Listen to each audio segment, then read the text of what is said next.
Good afternoon and welcome to the Beaumont City Council meeting for Tuesday, August 2nd. We will go ahead and open this meeting at portion of the closed session meeting at 4:05. Can we have roll call, please? Councilmember Orozco? Here. Councilmember Knight? Here. Councilmember Condon? Here. Mayor Pro Tem White is absent at the moment. Mayor Lara? Here. Do we have any public comments requests to speak? None.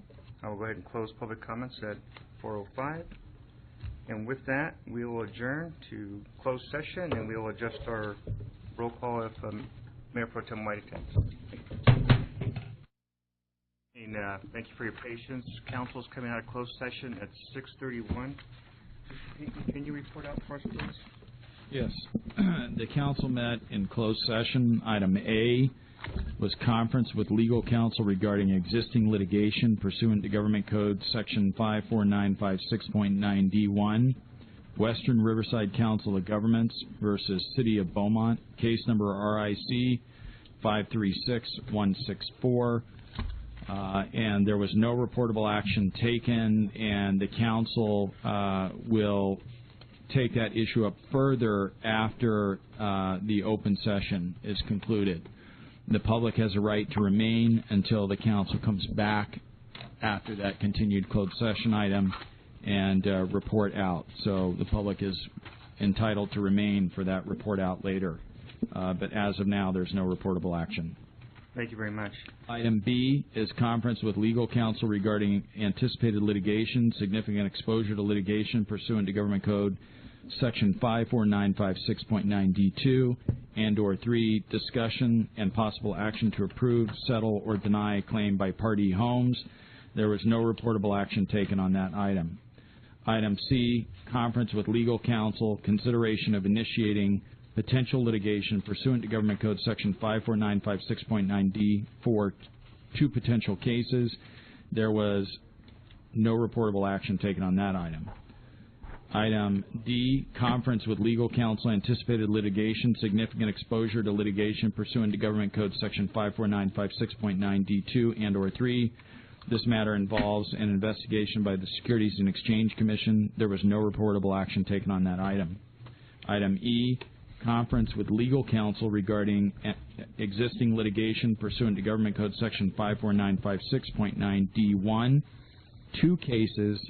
Case number 1, Aaron Turner and Alicia Turner versus City of Beaumont. Case number RIC 1607623. And there was reportable action on that item. There was a first by Councilmember Knight and a second by Mayor Lara to defend the case with the law firm of Lewis Brisbois. And the vote was Mayor yes, Vice Mayor yes, Orozco yes, Condon yes, and Knight yes. The second case involved Charles Peters, DBA Pioneer Mobile versus City of Beaumont, case number SCI 26064. And there was reportable action taken on that item. There was a first by Mayor Lara and a second by Councilmember Knight to defend the case, and with the firm of Lewis Brisbois. And the vote was Mayor yes, Vice Mayor White yes, Councilmember Knight yes, Orozco yes, and Condon yes. And that's a report out from closed session. Thank you very much. Ms. Clerk, can you please make an adjustment to the attendance? Mayor Pro Tem White did attend closed session at 4:15. And with that, I'll go ahead and call our regular meeting to order at 6:35. Can I have roll call, please? Councilmember Orozco? Here. Councilmember Knight? Here. Councilmember Condon? Here. Mayor Pro Tem White? Here. Mayor Lara? Here. Don't have any excused absences. Can we please rise for the Pledge of Allegiance?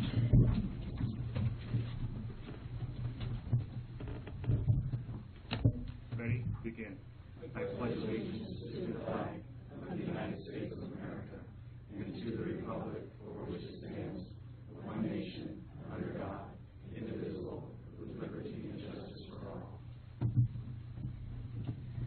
Thank you. Mr. Warren, do we have any adjustments to the agenda? Mayor, we have no adjustments at this time. Thank you. Do we have any announcements, recognitions, or proclamations? We do. We have two presentations recognized of 30 years of service. Gilbert Reiter. Gilbert Creeder. Reiter, I'm sorry. That's okay. Mayor and Council, I'd like to invite up Gilbert Creeder. He is equipment mechanic in transit, and he is our longest standing employee. He's been here 30 years, and we would like to first introduce him for those of you that don't know Gilbert. He also has his family here, and we'll introduce them in a moment. But I would like to take the opportunity to honor Gilbert for 30 years with Beaumont. He's been here. It's actually been a little bit more than 30 years. We're a little bit late. He's been here since 1985, and he works in transit. He did a small stint in animal care back when we had animal care in the 90s, and then was actually laid off, and we moved him back to transit back then. So thank you very much for your service, Gilbert.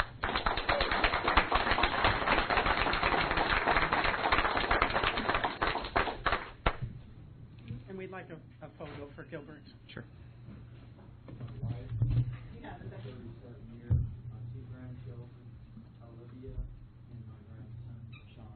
Thank you for loaning them. If you'd like to. Thank you.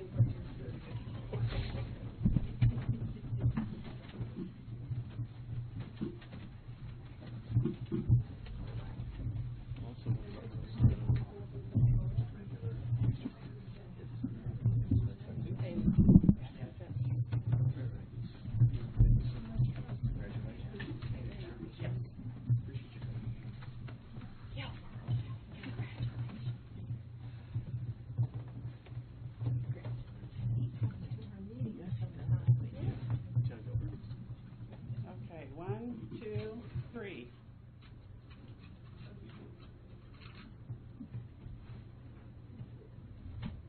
Thank you. Woohoo! Yeah, right here.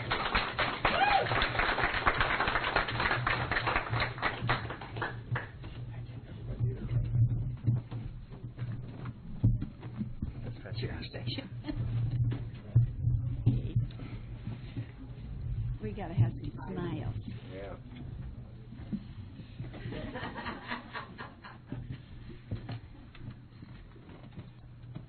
Excellent.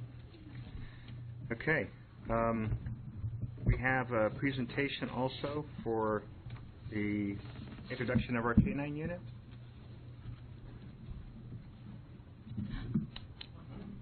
Evening, Mayor and Council.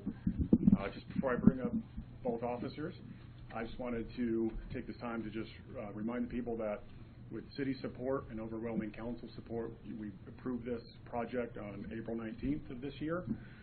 One of our commitments was that we would handle the fundraising, that we believe that the community would support this program because there was an overwhelming need for it.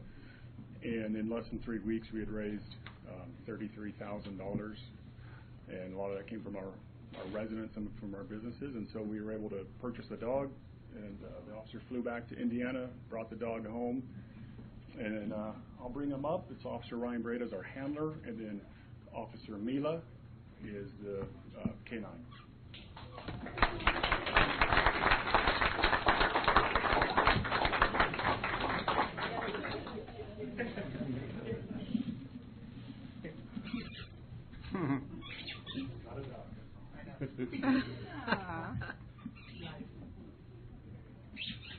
Hi, Council. How are you doing?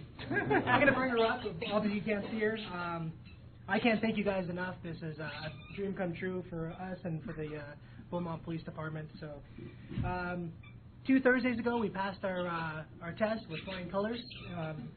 She aced her test, and so in a few months, we're going to go back for tracking school. So, she's well on her way to be a well-rounded puppy. So, She agrees. Oh, yes, I'm so sorry. And she's squeaking. Keeps her occupied. She is a 15-month. Next week she'll be 16 months, and she's a little Dutch Shepherd. So she weighs about 43 pounds, and she's perfect for our first dog. And I'll bring her up, and you guys can pet her if you'd like, and you guys can take a look at her. So, any questions for me? How long was your training that you've been through so far? I'm so sorry. It was 3 weeks for narcotics detection, and then we'll go back for another week for tracking, and then after that we have to pass a couple state tests for tracking, and we'll be well on our way. So we passed 2 tests for narcotics detection. That was a third party, and then I have a post standard test coming up here soon for her as well. But so far she's passed every single test so far. So. I had a question. I know that our canine officers are often in the same kind of danger that our human officers are. Do we have a bulletproof vest for the dog, or is that something you've thought about as being of need? I have thought about it.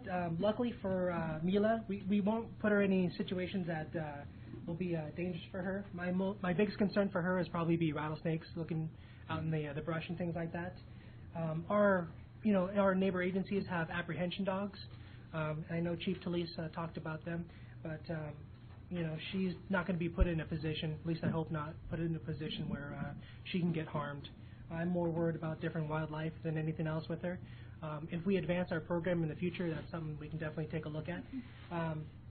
But we also got to think about it's about 8 to 10 pounds for those dogs, and it really exhausts them quite a lot, and it cuts their tracking and training time in half. But in the future, that would be something we'd take a look at.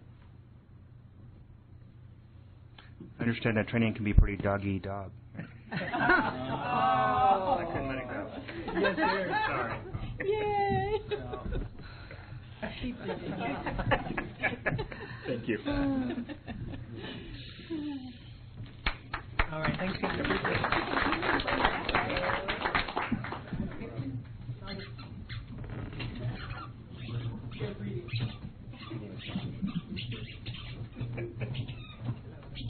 I'm going to get through.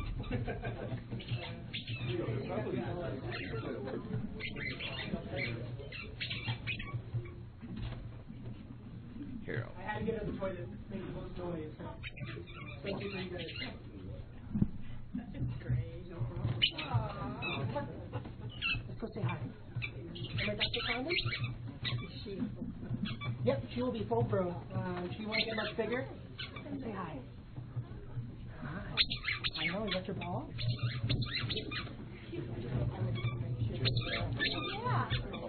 Yeah. Will she get up in the chair? She is, and she's actually quicker than some of the big ones.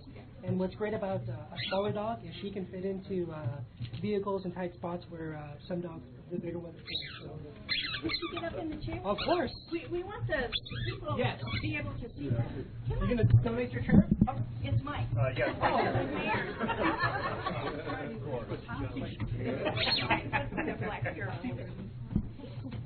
know. I know. Can you get rid of your toy just for a minute? No, but Awesome. Thank you.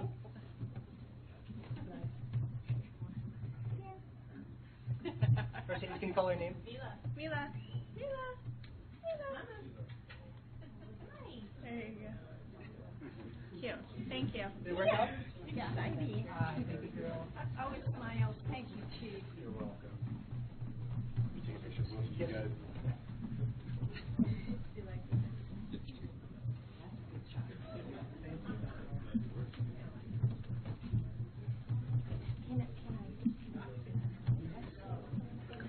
We're no bite doggies. We are no bite dogs. I wear my white We're wanting her toy. You are such a good girl. Good girl. I know. Okay.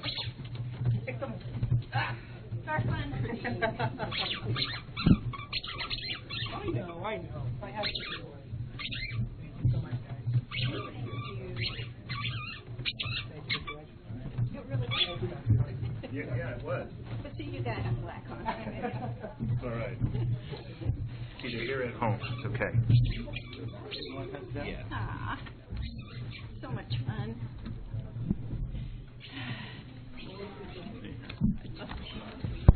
Oh, that's included?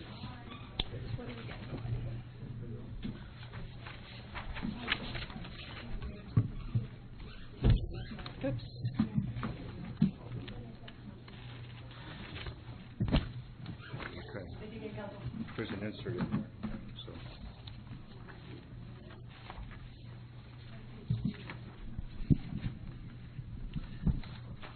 Okay. Well, that was fun. That brings us to our public comment portion. Any one person may address City Council on any matter not on this agenda.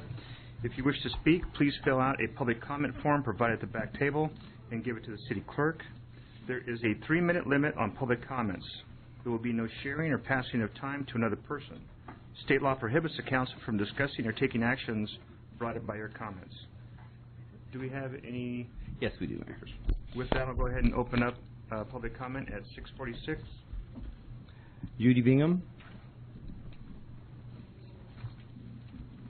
Judy Bingham, 115 Minnesota. Mayor and council members, we have no audited financial statements for the last 3 fiscal years, 2013, 14, and 15. It appears the city still plans to forge the $70 million in sewer equipment, in sewer machinery and equipment that Bill Alward plugged because the machinery was never purchased but embezzled. I'm going to make sure that we're not just going to pass over this. I want it investigated fully, and I hope that's what's going on. At the regional board meeting last Friday, our interim city manager commented that it was a new day in Beaumont because the people who had caused the problems had been arrested. I take exception to that. What about all the council members that rubber stamped the corruption all those years? We know that there are many that are still here walking through City Hall or sitting on council. Isn't that right, Brenda Knight? I certainly hope it is a new day in Beaumont, and we'll never forget what happened. Thank you very much for your comment. Next speaker, David Castaldo.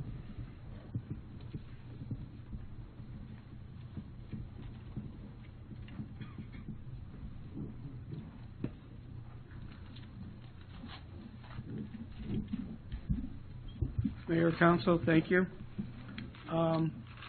Mayor or Council, I'd like to, if two of you could volunteer your time to help me resolve my issue with the city. As far as I am concerned, I bought a piece of property in 1999 from the city. I had an issue with it. 6 months after I bought it, I was told that it was contaminated by the state of California. I had the option of the city buying me out of $200,000 and relocating me, or working through it. I worked through it. We signed an agreement in 2003. Unfortunately, the city has not honored that agreement at all. I dealt with it. I finally got a final on my property in 2008. The worst thing I ever did financially for my family was get elected to city council. After I was elected, I was unable to do anything and resolve that issue. I've been dealing with this issue for 17 years. People have graduated high school from the time they were born in less time. There was the Treasury report that firmly stated that the city had no records of this.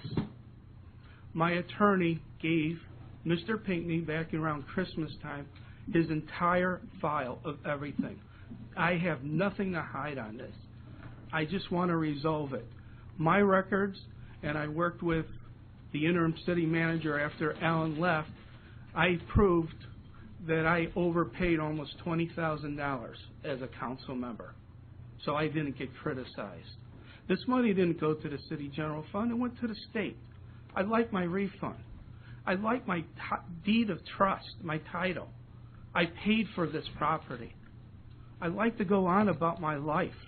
This is 17 years. When we rebuilt that property, I took a $200,000 loan out on my house. I have equity in this property. I'd like to get it out. You know what 17 years is dealing with this? Mayor Pro Tem White, you approached me 4 years ago, and you had concerns that when your kids graduated high school, you wouldn't know if you would have equity in your building. I'm at that point. 17 years I have equity in my building, but the city will not give me my seat of trust. My attorney wrote a nice letter stating our position. It was not our intent to create a demand. As we look back on that letter, we understand how your law firm accepted it as a demand. It isn't a demand. It was merely a statement of where I stand with this and kind of a plea to try to resolve this. I didn't want to sue the city in 2000. I didn't want to file suit in 2003. Didn't want to do it in 2008. I just want a resolution. That's what I'm asking for. Thank you very much for your comment. Next speaker, Ron Roy.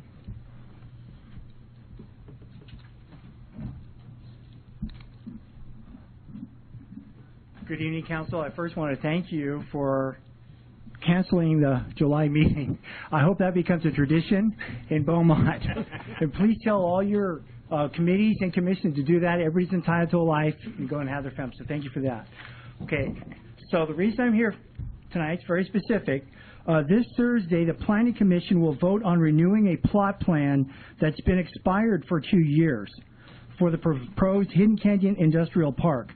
If they approve, and a $300 appeal fee will have to be paid in order for the project to be heard by the City Council. An appeal has to be filed within 14 days of the Commission's decision. The proposed Hidden Canyon plot plan for 2.86 million square feet of warehouses is unconducive for Beaumont residents. Beaumont's blue skies, fresh air, beautiful neighborhoods, taxes, and property values need to be protected from the pollution, traffic, blight, and financial burden these massive warehouses will bring. The diesel emissions from large 18-wheeler trucks will subject our area's sensitive receptors to even more harmful PCs or particulate matter, which causes cancer and even birth defects in children, according to many studies. These massive buildings do not bring meaningful jobs, numbers of quality jobs, and as developers claim. The recently built Skechers warehouse resulted in net job losses for the area, and it's being fully not automated, and we know what's going on with Icon. Warehouses are not tax producers like retail and manufacturing. Who will pay for the upkeep of the infrastructure over the coming decades? Beaumont's financial situation means the city can no longer afford to provide the infrastructure to support these buildings, and the project is in violation of numerous policies of a Beaumont General Plan circulation element, as Planning Commissioner brought out in last July. Therefore, given the constricted 14 window for appeals and the hardship the fees will place on residents who are unfairly burdened by the costs associated with this needed review process, I am asking if the Council would kindly waive appeal fees in the event the Planning Commission approves Hidden Canyon Industrial Park Plan 16 PP02. Thank you for your comment. Next speaker, Anita Worthen.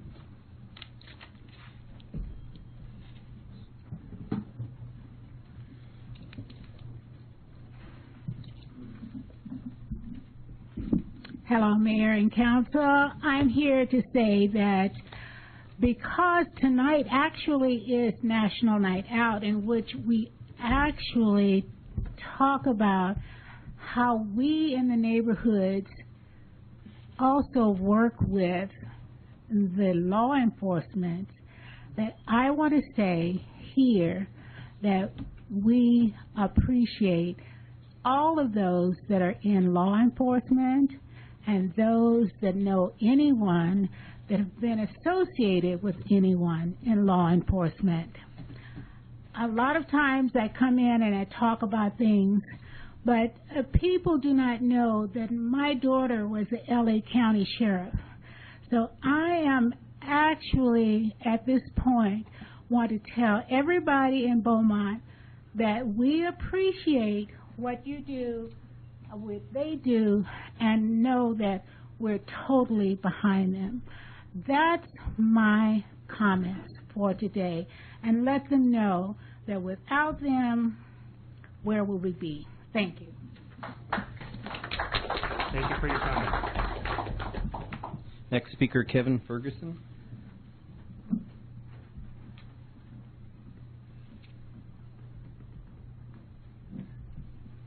Good evening, Mayor and Council. My name is Kevin Ferguson. I live at 1787 Hannon Road here. I'm a relatively new member to this community. It's only been about 4 years. I'm hearing 30 and 35. We've only moved in about 4 years ago. And we had heard some of the bond issues that were going on. So we didn't want to say much concerning our small issue, and that's what it is. We've been trying to get some lights from just past Brookside Elementary down to Old Town Road. There's about 20 lights. So for the first 2 years, we said, oh, you know, they're working through these issues. Let's just try and let it go. So we came in about 2 years ago and we said, if we could please get those lights, it would be helpful. So nothing's happened so far. So Mayor Pro Tem White said, well, Kevin, why don't you just come down and just remind us? So it's been another 2 years at this point. He said, just come down and remind us. We're trying to get these lights, specifically at the corner of Brookside and Hannon Road. It's real dark there. You got people coming over pretty quickly, although they shouldn't. But just past that elementary down to Old Town, there were about 20 lights. Now, I think what the issue was is that there is, unfortunately, somebody took the copper out of the lights and trying to get that copper replaced. I know it's expensive. Again, we understand it's not real high on the list at this particular point. But if someone could look at just trying to get those lights fixed, we'd appreciate it. Thank you. Thank you very much for your comment. No further speakers, Mayor. So with that, I'll close public comment at 6:58. That brings us to council reports. Councilmember Condon. Thank you. It's been quite a while since we've had an opportunity for reports, so I have several things. The first one, I talked about the water allocation plan that was presented at the past water agency, and those in attendance felt that they didn't have their questions answered. Essentially, the outcome of the study done by the consultant was you don't really need a new plan. What you have gives you maximum flexibility for water allocation. The members of the water agencies that were present said we asked for specific answers to specific questions and we'd like those answered. It was agreed that he would do a formal report and that he would come back and give them responses to the specific questions that they had asked. So that is coming up at a later date.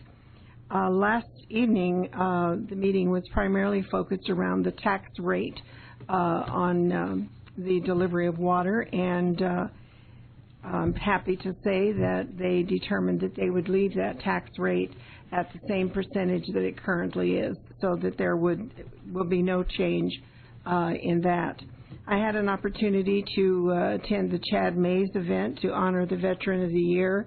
He was a Korean veteran who said he had been made a sergeant at 19 years old. And I said, well, how did you end up being a sergeant at 19 years old? And he said, well, ma'am, everybody else was dead.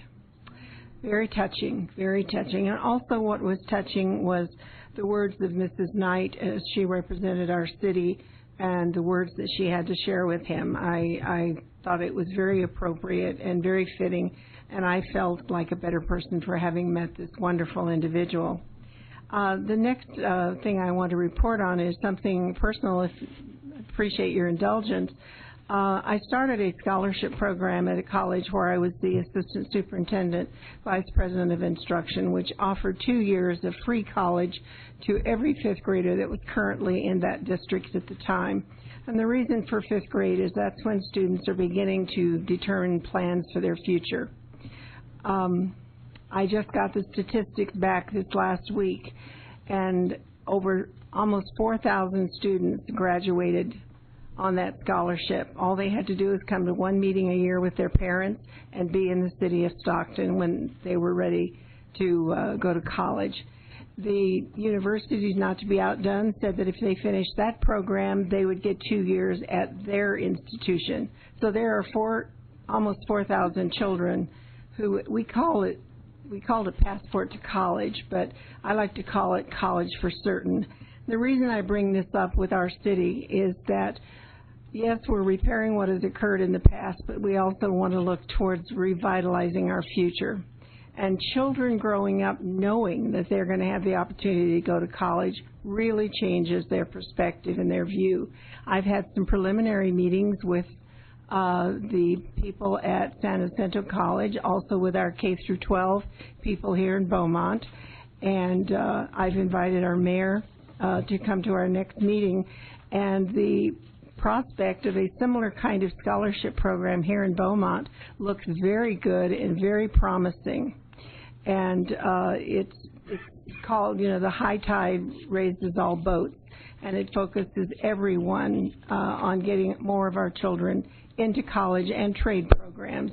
So I just wanted to share that with you, that it's something that I'm working on, because I think while we rebuild our city, we need to create an atmosphere of hope and positivity.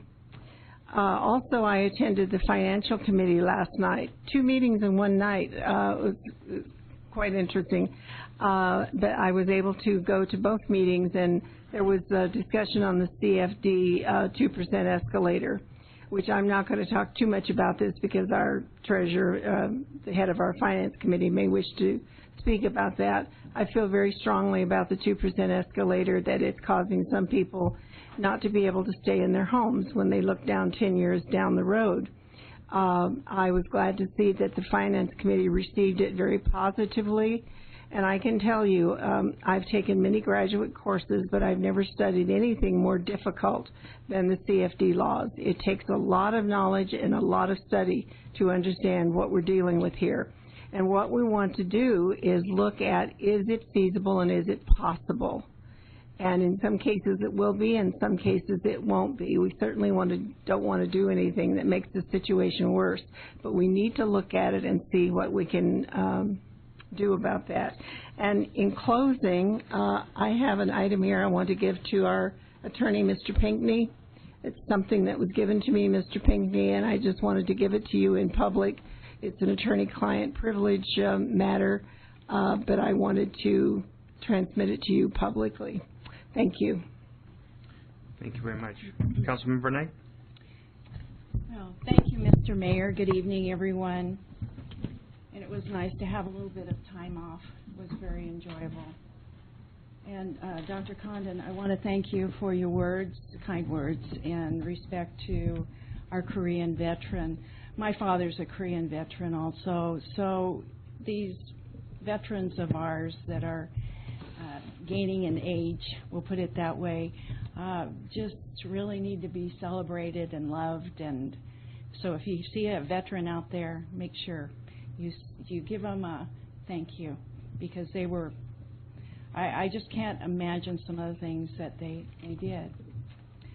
And as far as Chad Mays, I hadn't seen him for a while. It was nice to see him. The coffee with Chad. Something, I don't know how many of you are getting hit with weird scams, but I have had a few doozies lately. And he actually has a don't be a victim of theft identity or other things that he's put out, and you can get more information on his site. And I did get a real wild one I sent to our chief, and he said, yep, that's a new one. So it's just a reminder to be careful of what's going on out there. Also, I am looking forward to the launch of Pass Transit Route 136. It's on August 8th at 11 a.m. And this is the last time we did this was for our Veterans Route 120, and it's been about 3 years ago. And it's exciting. It's moving our transit out and working with our fellow cities. We've been working with Banning for many years. Now we will be working with Calamasa. And for me, I think this is always a really good thing, and I look forward to being there. Thank you, Mr. Mayor. Thank you.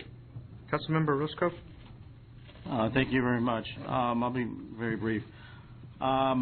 First of all, I wasn't able to, this past weekend, I wasn't able to attend a neighborhood watch, and I wanted to give a thank you to Corporal Josh Galbraith on organizing that meeting and Fairway Canyon. There's been a lot of kind of attached to what Chad Mays has been talking about before prior. With identity theft, it starts with mailbox theft, and I know this is some of the issues that we have in our community, Fairway Canyon. So I want to relay that to you. I wasn't able to attend, but I wanted to relay that to you because when I got back this weekend, today from vacation, that was my mailbox, my email was.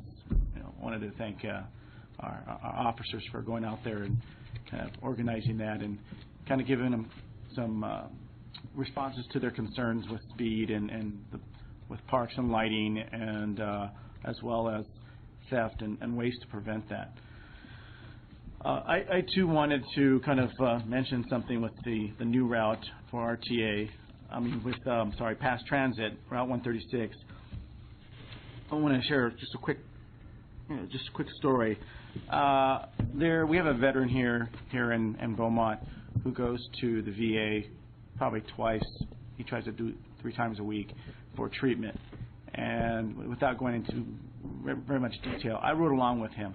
And I told him I would do it, and I wouldn't say nothing, and he was okay with it, and just to see how his route was and how important this is. And he kind of mentioned something to me. And having my father-in-law, who's a veteran, Vietnam veteran, and assisting him, going with him to the VA and getting his medication for his diabetes. And I shared that story with him. He also mentioned a resident in Calamasa that tries to get a ride for Route 120, and they're very excited for this new route that's going to be able to transition from Calamasa going to the VA, and how important this is. And I was able to meet with him before I left on vacation with his friend who's from Calamasa, and this is, he broke down in tears and how important this is for him, because a lot of our VAs, a lot of our veterans are needing treatment and they don't have transportation. And so it was kind of very emotional for me. So I just wanted to share that with you.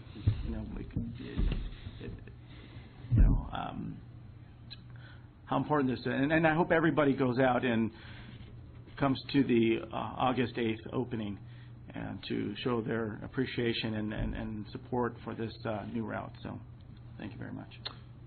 Thank you. Mayor Pro Tem White? I have nothing to report.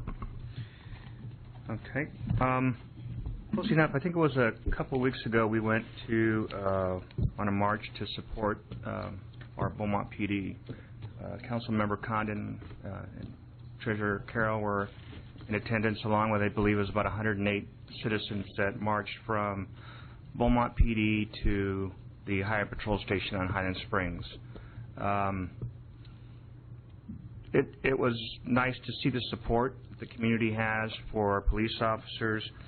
I think one of the things sometimes that we take for granted is a police officer is not just an officer. He's oftentimes a negotiator, a counselor, a peacekeeper, a protector, and a friend. And I just want to let them know how much I appreciate what they do for us each and every evening and each and every day. So with that, Mr. Mayor, Yes. I just want to, in all honesty and candor, admit that I did not walk the 2.5 miles. We rode. Mr. Castaldo provided transportation and water, and we stopped at various stops, and we handed out water. So we were there. We showed our support, but we didn't walk the 2.5 miles, but we admired those who did. You walked from the vehicle to the water to get the we water. did. Though. Yes, So you we did. did. That with gusto. Yes, we did. I just appreciate the support on that. So with that, bring us to action item number 3. We have a presentation of the final draft of the Title 22 Engineers Report.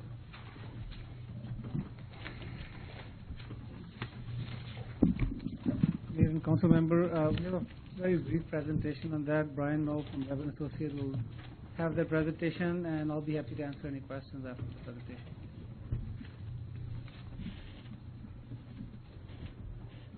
Good evening, Mr. Mayor and members of the Council. My name is Brian Knoll. I work with Albert A. Webb Associates in Riverside. My associate, Justin Logan, is here with me. He'll be giving part of this presentation, some of the more technical process parts for the wastewater treatment plant. But what we're here to do is to give you an update on the status after, I believe this has been going on for quite a while, the process of getting this Title 22 certification and reports done. We took this task over about a month ago to try and help the city bring this to conclusion and get this report finalized and processed through the state and with the regional board. And so we're here tonight to just give you an update of our findings and then answer any questions you may have. And then at the end, we'll give you kind of a go-forward plan of what still needs to be done in order to finalize not just the report, but also some of the improvements at the plant in order to meet Title 22 requirements. And so with that, can you go to the next slide? So Justin's going to talk about some of the nuts and bolts of the report and the facility, and then I'll get up and talk about kind of the go-forward plan. So. Thank you, Mr. Mayor and Council. It's a pleasure to be here with you tonight. So we just want to go through some of the highlights of what we found and what we put together as part of this Title 22 report for certification to distribute or to produce and distribute recycled water here in California. You'll see up on the board there's 5 things listed here. These are kind of the big items that are included in the report and are required by the state to be included in the report. We won't go through all of them in detail, but items 1 and 2 really talk about just sources of recycled water, where the water is coming from. Obviously, it's coming from the wastewater treatment plant from the city. And then areas where it gets used, that's also addressed in the plant. Some of those are very specific. Some of those are general and will be determined in the future. Where it really starts to get into the meat of the report is item number 3, some of the general design requirements. And one of the really big requirements that I wanted to talk about here tonight is just the flow requirement that we evaluated the plant on. There are several things you have to consider when looking at producing recycled water. One is the overall flow that you're going to deliver, and the second part of that is the flow at the treatment plant doesn't come uniformly over a day. It varies. So while there are what we call an average day flow, there are also peaks at the plant where you get twice that much water at one time.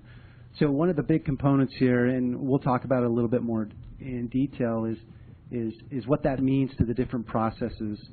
The plant currently receives about 3 million gallons of water each day, but then there are peaks at the plant that come up to about 5.8 million gallons of water. And that might last for a few minutes up to a couple hours each day where it hits those higher flows. So as we look at the overall capacity of the facility to produce recycled water, we're going to talk about it in terms of average day flow.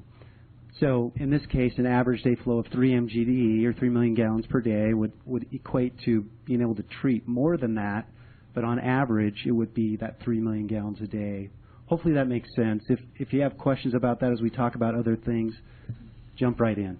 But that's kind of one of the big components that we look at as we evaluate each of the processes in the plant, is just how much flow capacity there is and what that means not only on a daily average but also on an hourly average, because you have to be able to hit those peaks. You have to be able to treat the water at all times when you're delivering. The next part is sampling and analysis. Part of the Title 22 requirements is demonstrating that you've actually achieved the water quality required to deliver recycled water. And so the chapter 5 here goes into detail on the constituents that have to be sampled, on the frequency that they have to be sampled, and demonstrate, the city would then demonstrate through that sampling that the water meets those requirements.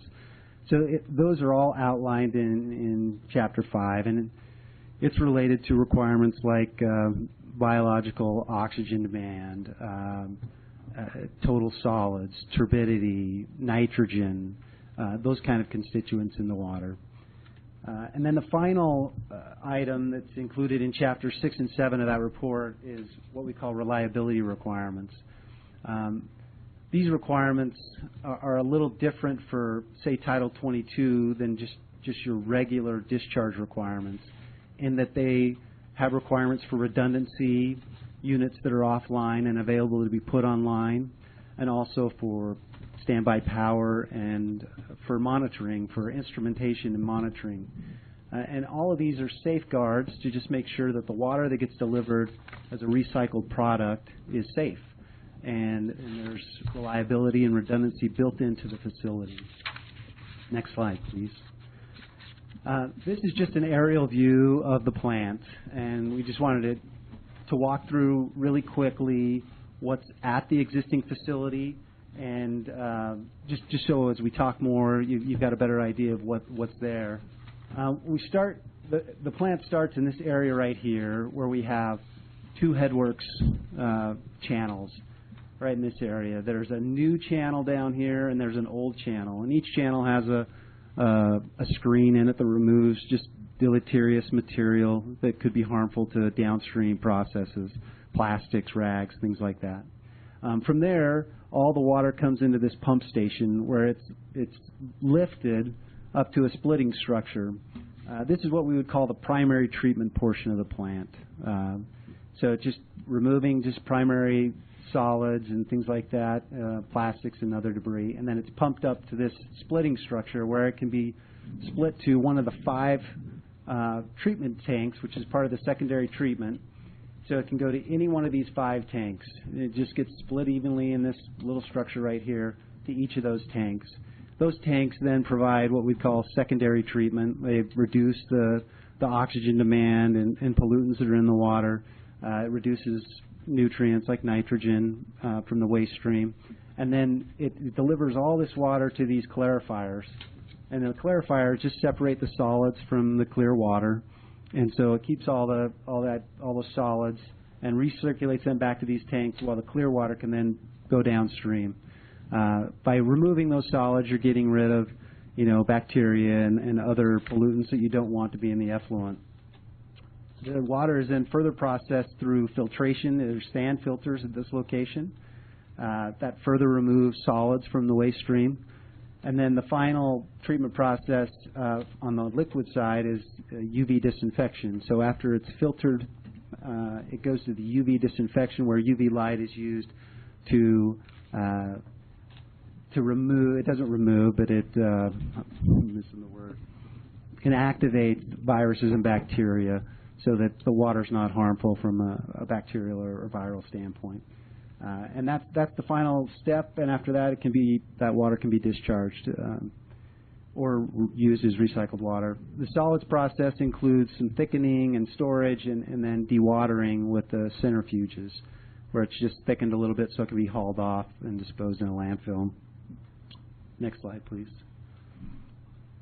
This is kind of the same concept. It's just a flow schematic of what happens in the plant.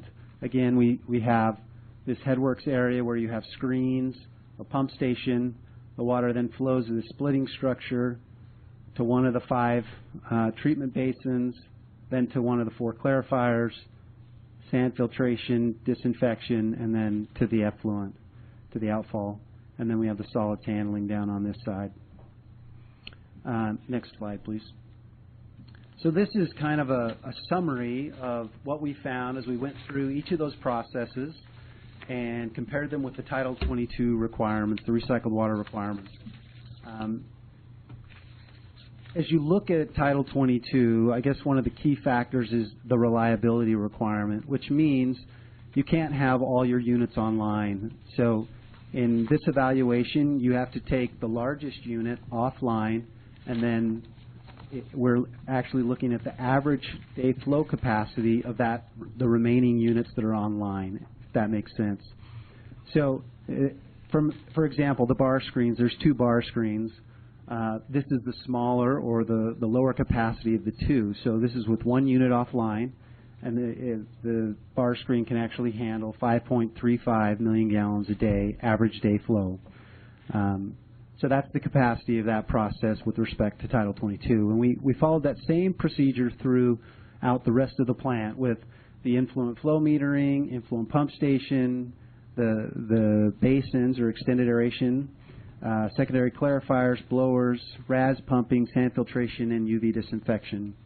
And these bars show the capacity of each of those components on an individual standpoint. So you can see that the overall capacity, rated capacity of the plant is 4 MGD. Maybe you've heard that before, 4 million gallons per day. And if we're just going to the creek, that's a very true statement. We can treat about 4 million gallons a day. But when you're talking Title 22, again, those requirements are just a little bit different. So you can see we fall a little bit short of 4 million gallons a day on each component. So as we look at it, we're limited by the least capacity component, which in this case is the UV disinfection. It's only rated at 2.43 million gallons per day. And again, that's with 1 unit offline. In this case, there are 2 trains for UV disinfection, and the way it was designed and the way it's set up to currently run, 1 train is completely offline. So for example, each train has 4 banks. So we have 8 banks, but we're only getting credit for 4 of them being online with the way it's set up and designed. Not that that's atypical, that's just the way it is.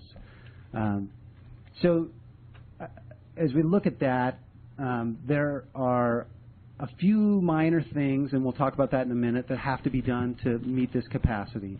And again, I'll go through that in just a minute. But as you look at some of these components, the lower ones are influent flow metering. That's a very simple thing to resolve. It's not a costly item to get that up to, say, 4 MGD. Influent pump station, it's set up currently with 4 pumps with a spot for a 5th pump. If that pump was installed, you could be up to 4 million gallons a day with that. So again, that could be brought up to that standard very easily. And then the sand filtration and some of these other components, if you were to increase them, those would be significant items where you'd have to build new structures, and there'd be a lot of dollars associated with that. The UV, there are some minor things I think that could be done there that would get that up to that 4 million gallons a day. So overall, with the plant currently flowing at about 3 million gallons a day, and with the delivery requirement of about half of that has to go to the creek, we easily have enough capacity to deliver recycled water with the remaining portion that doesn't have to go to the creek. And then with some other minor improvements could improve some of the other processes so they could have a higher capacity, say up to 4 million gallons a day. Next slide, please. So I talked about just a few things that have to be done in order to meet those requirements we just talked about. And again, these are very minor in nature, but they are required by Title 22. Probably the biggest item that's required by Title 22 is coagulation. There has to be a coagulation system on the filters just in case the turbidity or the clearness of the water deteriorates. So that's an automatic process. If the turbidity gets so high, chemical automatically doses and improves the water quality so that the disinfection process and the filtration process actually work. So that's something that's required that we need to do. The next few items, items 2, 3, and 4, online UV transmittance, UV system modifications, and SCADA alarms, these are all PLC-type programming issues with some instrumentation. Very easy to implement, but they need to be done in order to guarantee, that we know what the dose of disinfection that's being delivered. So that's the UV transmittance monitor. That has to be online. We got to modify some of the equations and formulas in the UV system so that it's set up per the UV validation. Again, pretty simple things to do. And then the SCADA alarms, that has to be on backup power. Not a big deal, but just items that have to be done. Next slide, please. Then process monitoring. There are a few things just throughout the plant that need to be automated and included in the SCADA, the telemetry system, so that they can be monitored and recorded per the Title 22 requirements. And then the final item, which is also kind of a major item, is the recycled water pump station. Obviously, if we're going to produce recycled water, we have to have something to deliver it from. So we've included in that that there'll have to be a pump station on site to deliver that water to wherever we're going to send it. Next item. So again, to just kind of clarify, this is a little bit of an issue sometimes to understand the difference between the plant's permitted capacity of 4 million gallons a day and then the Title 22 capacity, which is currently at 2.43 million gallons a day. The plant is capable of delivering 4 million gallons a day and meeting the current effluent requirements of that 4 million gallons a day going to the creek. It's not capable of delivering that all as Title 22 water. We can only deliver 2.43 million gallons a day reliably of Title 22 recycled water. So hopefully that's clear. If there are any questions about that, we can talk about that specifically, but it's just there are different requirements. So let me just give you one example to hopefully help with that. When you talk about UV disinfection, the actual dose, and when we say dose, the UV is a certain intensity. So that intensity times the time it's in contact with the water gives you a dose of UV light. In order to meet the effluent requirements and go to the creek, the dose probably needs to be around 30,000 joules per centimeter squared. I know that's kind of a wacky number, but let's just say 30,000 and leave the units off. In order to meet the Title 22 requirement, that dose has to be 100,000, so a little over 3 times the dose. And you're required to meet that dose, even though you might have the same quality of disinfected water at the end, it's required to meet it. So that's why you have those differences there. Hopefully that helps explain what that difference is. But again, if there are any questions on that, we can talk about that more in more detail. Next slide, please. I'll turn this back over to Brian so we can talk a little bit more about these. So as far as next steps go, one of the first things is we have met with the regional board and discussed this with the staff there. We did give them a draft of this report because they have their process of reviewing it, providing comments, and then finally approving it. So in order to sort of get a jump start on this, we've given them a draft of this report, and we've met with them and talked to them about it. But there is a formal submittal process once the city adopts this plan. There's a formal submittal process to get this to the state regional board and the Department of Drinking Water and get their approval. So those are, from a regulatory standpoint, those are the next steps that go along. As far as what Justin described, the facility improvements, which we would characterize as relatively minor, right? There are things that need to be done, but not complete wholesale changes or abandonment of the treatment plant or major expansion efforts. But they need to get moving in order to be able to produce this recycled water and deliver it. So what we see is there's probably 3 improvement projects, if you will. One for the coagulation system, one for the for the UV system, SCADA and monitoring, and then one for the pump station. They could all be put together. They could all be separated. It's kind of up to the city's discretion, but those are the three things that need to begin moving forward in order to, when the state says yes, we approve the plan, that then the city is in a position to be able to actually deliver that water. And then the other is there's interagency and stakeholder agreements for the resale, distribution, monitoring, keeping track of the recycled water. And so those are some things that have to do with governance that you all will have to be involved with, and how this water gets distributed and who's involved, where it goes to, and things like that. But those are issues that will need to be resolved, because you'll need to have customers. If you move forward and you have recycled water and you want to distribute it, you need to have customers, and there needs to be agreements in place, buying and selling and distribution. There's also a lot of regulatory, just as you have on your water and wastewater system, of certifications and people who make sure that the water is being delivered in a safe manner. Whoever's the recycled water purveyor would have to have all of those things in place as well. So those are some of the next steps that need to happen. I think that's actually the end. If you go to the next slide, I think that's the end. So with that, we're happy to answer any questions. We know some of this is really technical and process-oriented. We'll try to answer your questions and make it as simple as we can, but we're happy to answer any questions that you may have. So. Okay. I have questions. Yeah. Before we go ahead and address council questions, I'm going to go ahead. Do we have any speakers on this? I'm going to go ahead and open up public comment at 7:32. Judy Bingham. Judy Bingham, 115 Minnesota. Yeah, I have a lot to say about the sewer plant.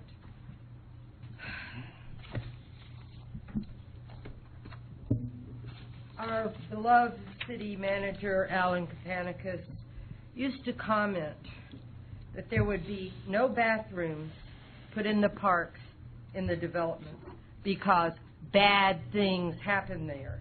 Well, as we have discovered financially, bond fraud and bad things happen in sewer plants because no one likes to talk about it. And that's where they embezzled a great deal of money. For years, Party Homes and the city lied to citizens and advertised that the purple pipes contained recycled water. We know that's not true. My wholesale nursery, and you can see it, if I can point it out, is right here. That's part of it. So I'm the closest neighbor. I've been watching that for years, since 2003. I complained to the city and was told, "Get used to it, lady." That's how the city used to treat citizens that had complaints. It was at that point I began investigating who was in charge and notifying other agencies, and they were fined heavily by South Coast AQMD. You see, no one has operated the sewer plant except Deepak Morjani in over 20 years. And when I started snooping around, the letterhead for the operators was changed from Urban Logic Services to Aquarian, and then to Utility Partners. But the same people have been operating that plant. We have been asking for the Title 22 report since 2007. And now we know why we never got it. Because the work was never done. We were charged for it, but the work was never done. The first deadline to produce recycled water was November 1995. One deadline that the State Water Quality Control Board imposed was December 30th, 2014. Then last summer, Urban Logic, Brendan Knight, Elizabeth Urtiaga, and Mark Orozco went to the regional board and falsified documents and got a discharge permit. I need you to wrap up, please.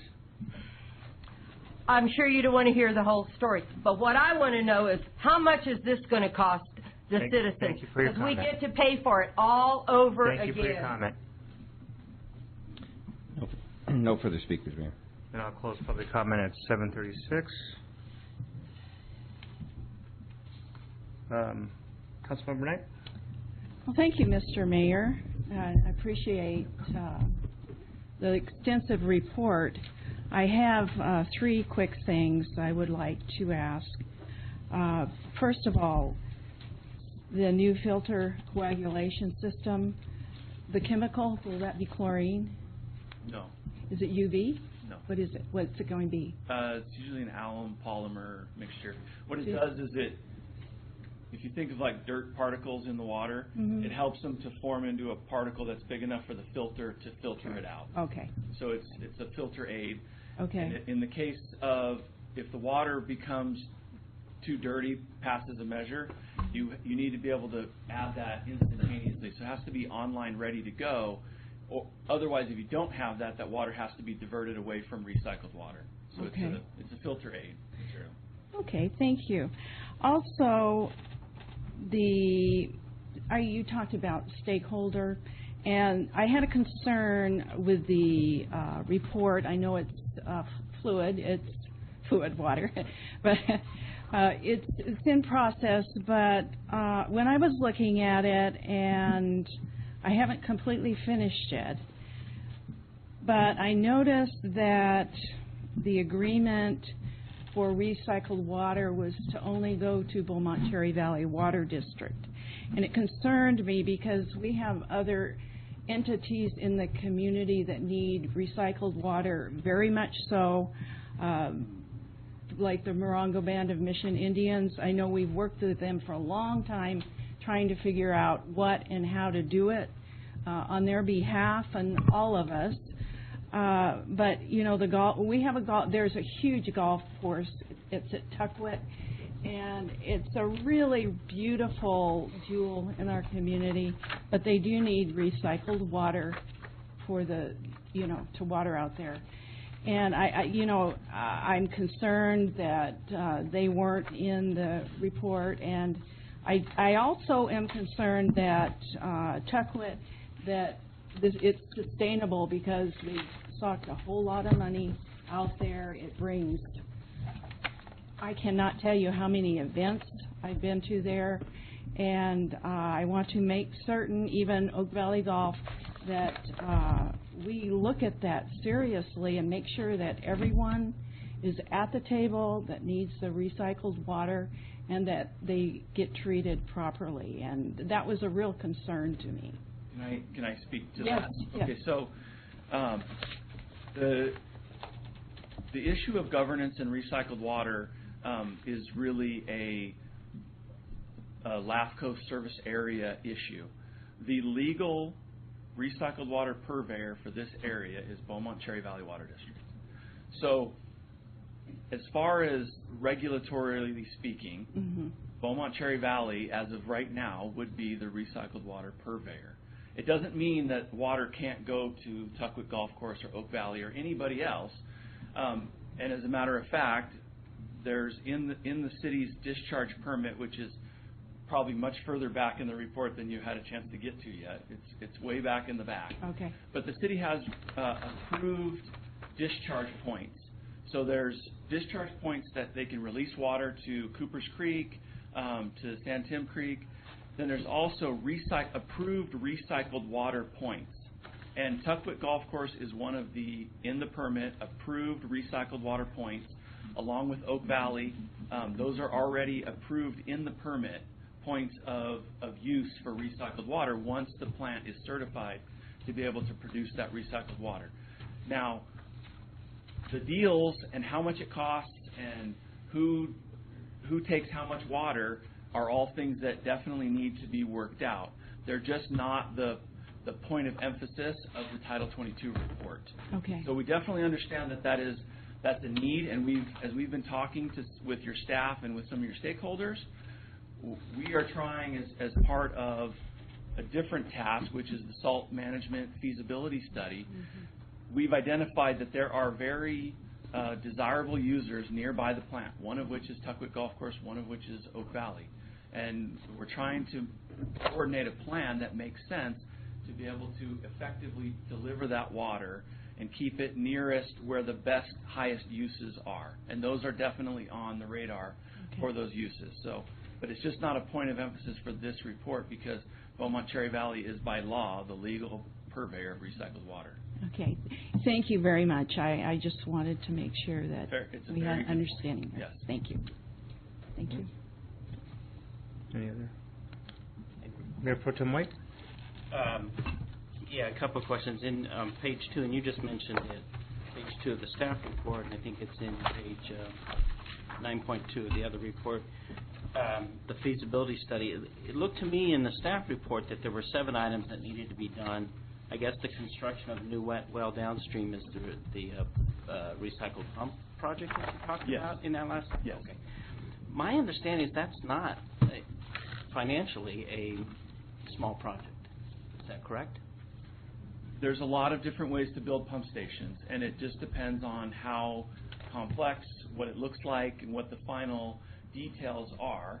And part of that goes to where's the water going, right? Is it being pumped, far away up high on a hill? Is it being pumped nearby to a receiver like the golf course?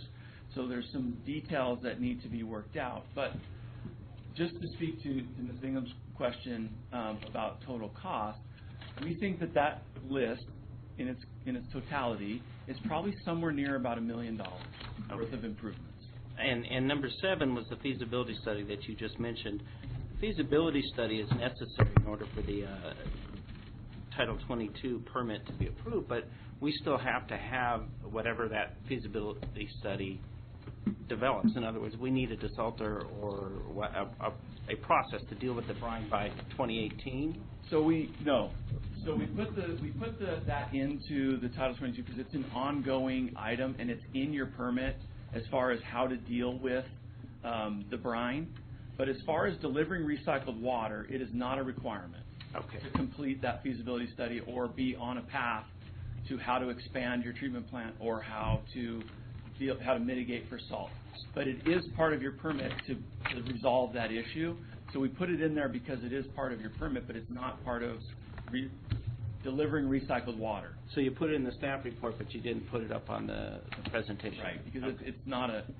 We've tried to focus on what are the physical facilities that you need in order to meet this Title 22. Okay, one quick typo. I have more questions that'll go past my 5 minutes, so I'll come back after when I get another shot. But there's a page in here somewhere. I just saw it a minute ago. Maybe you already know about it and you fixed it, but there's a part where it says, here it is, 7.1, page 7-1. Article 7, section blah, blah, blah, Title 22, establish requirements for plant personnel. Beaumont is a class WWTP. Shouldn't that be class 3 or class 4? Or shouldn't there be a class in there? I don't see it right off, but I would take your 7.1, second line in 7-point run, right under where it says personnel. Yes, there should be. Okay. And then one of the biggest concerns that I'll address now and probably refer back to it when I get back is that a number of these tables, and we'll go with page, I think you had it up there. No, it's not that page. That would be my second part. A number of these tables talk about, let's take page 3-2, table 3.3. We're talking about influent and effluent water characteristics, and this is a report where I noticed that a lot of the tables, most of the data that deals with annual averages has 2014 and 2015 as the annual averages. And I think in some cases it was even 2013. Have we not? We don't have. No, it was 2013, 2014. Nothing for 2015. Is that something that regulators won't have a problem with when they look at the report? I would say in general, most of these constituents, they don't change drastically over time from a concentration level. And so it's something. So you don't think that would be a problem with regulators? Something they could comment on, and if they do, we'll gather more data from the treatment plant. In an effort to try and expedite getting this finished, we used a lot of data that was part of the process, influent data. We did reanalyze capacities and re-verified equipment, but some of this data was furnished by plant personnel, and it was part of the existing report when we took it over. But so we don't have any later data than what's in this report? We have not collected that. Okay. That it's there. And I just ran out of time, so I will wait till my next turn. I don't mind waiting if you'd like to finish, because you might ask a question that I would ask. So, if everyone's good with that. I'm okay with that. I'm good. Councilmember Roscoe? Sure. Okay, so on page 9-1, this chart that you guys had in your presentation, I'm a little confused. The capacity, MGD capacity for our plant is 4%, but weren't we fined for reaching 75% of that capacity? And I'm looking at these, and I'm seeing influent flow metering is already over 75%. The redundancy issues that you're going to address do not increase these numbers. They just mean that we can hold to these numbers if there's a problem with what we have now. So how can we keep talking about a 4% capacity when we get fined if we go over 3%?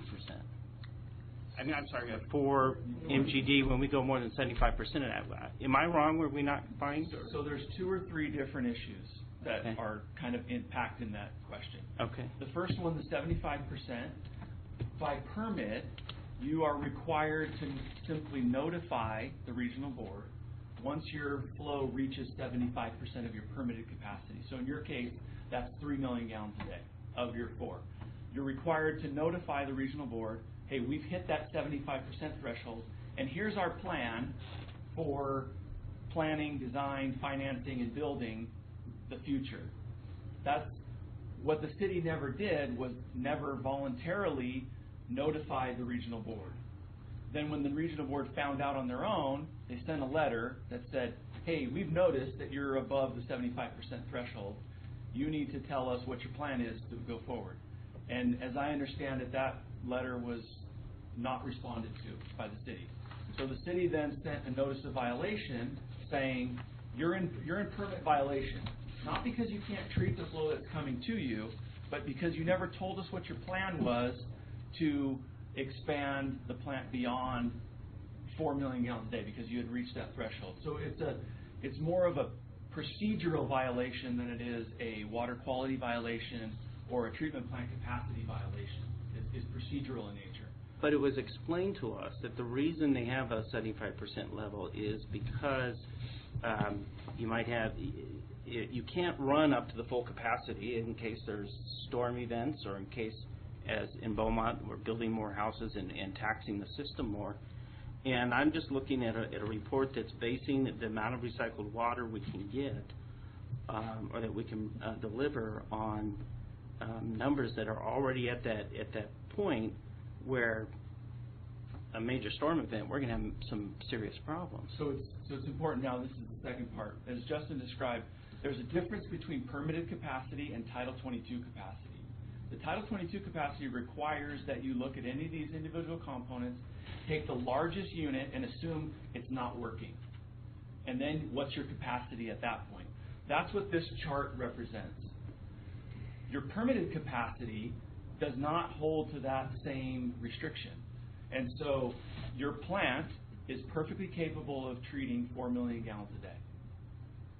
What this chart represents is the letter of the law, Title 22 requirement says you have to take something offline and then what's your capacity? So they're different things. No, I understand what you're saying, and I understand the letter law 4% or 4 MGDs is what our plant should be able to handle. I'm just talking more on practical. I mean, if we're running up that high, aren't we just asking for trouble if we get a major influx because of a storm or because we keep building more homes? So the reason that the regional board puts that 75% threshold into your permit is they want to know and they want to force municipalities to start thinking about what's the next steps, because planning, designing, funding, and building a wastewater treatment plant expansion is a lengthy process. It can take 2 years, 3 years, 4 years, 5 years. It's a lengthy process to do it. And so it's a mechanism to trigger, it's time to start thinking about what the next steps are. It's not a mechanism to try to limit growth or to stop connections from happening. It's simply a mechanism to force municipalities to recognize where you are and tell the regional board how you're going to move forward. And so in the response that your staff and we helped put together, we told the regional board, this is the plan. We're looking at feasibility study, how to handle salt mitigation, how to do recycled water.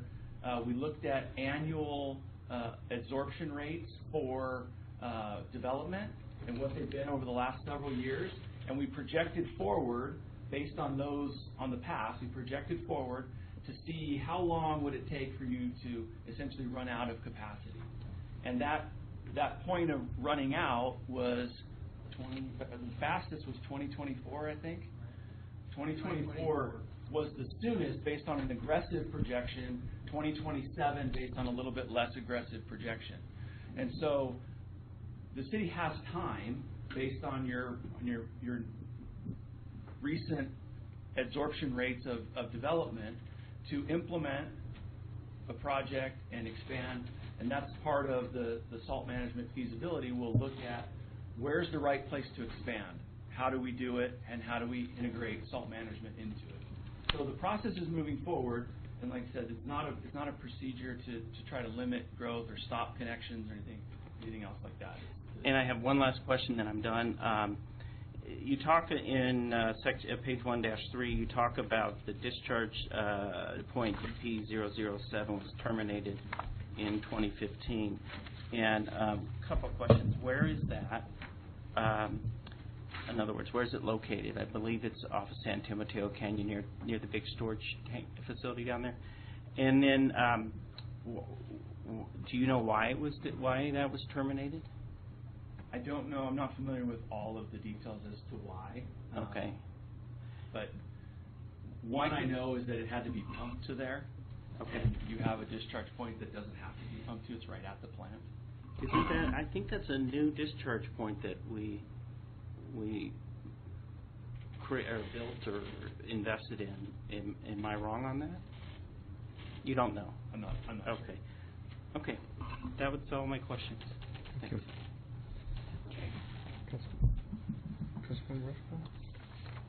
I thought Dr. Condit was next. Councilmember Condit? Okay, thank you. In relation to the 75% capacity, there are some novel systems that I've seen in some homes in Laguna Beach, Laguna Niguel, various places that have built-in systems that take the gray water from the house, separated. It's treated within a system within the house with ultraviolet ray or ultraviolet light, and then the water is used to water the plants. And I know there are some local developers who have some of those projects that are ready, but they're finding difficulty with local regulations in putting them to work. But I see that as an excellent opportunity for offloading some of that water when a new tract of homes is built. If they contained this option, that could significantly cut down on the 75% capacity that we're at. And I guess it's the old thing that there's always bureaucracy in the way of progress. Have you seen any of those systems in use that were effective? That it's becoming more of a popular thing. I will say that in your particular instance, there would be some drawback potentially to that, in that the community and the citizens here have already invested a significant amount of money in purple pipe that's already in the ground to do the distribution of recycled water. What's missing is the recycled water to go into those pipes, and I think someone might have already said that. Yes, yes. So if, let's say all the residents decided we're all going to treat our own gray water and use it at our houses, which is never going to happen. No. It would take an asset away from what's already been built and ready for distribution. But there are communities that are doing it.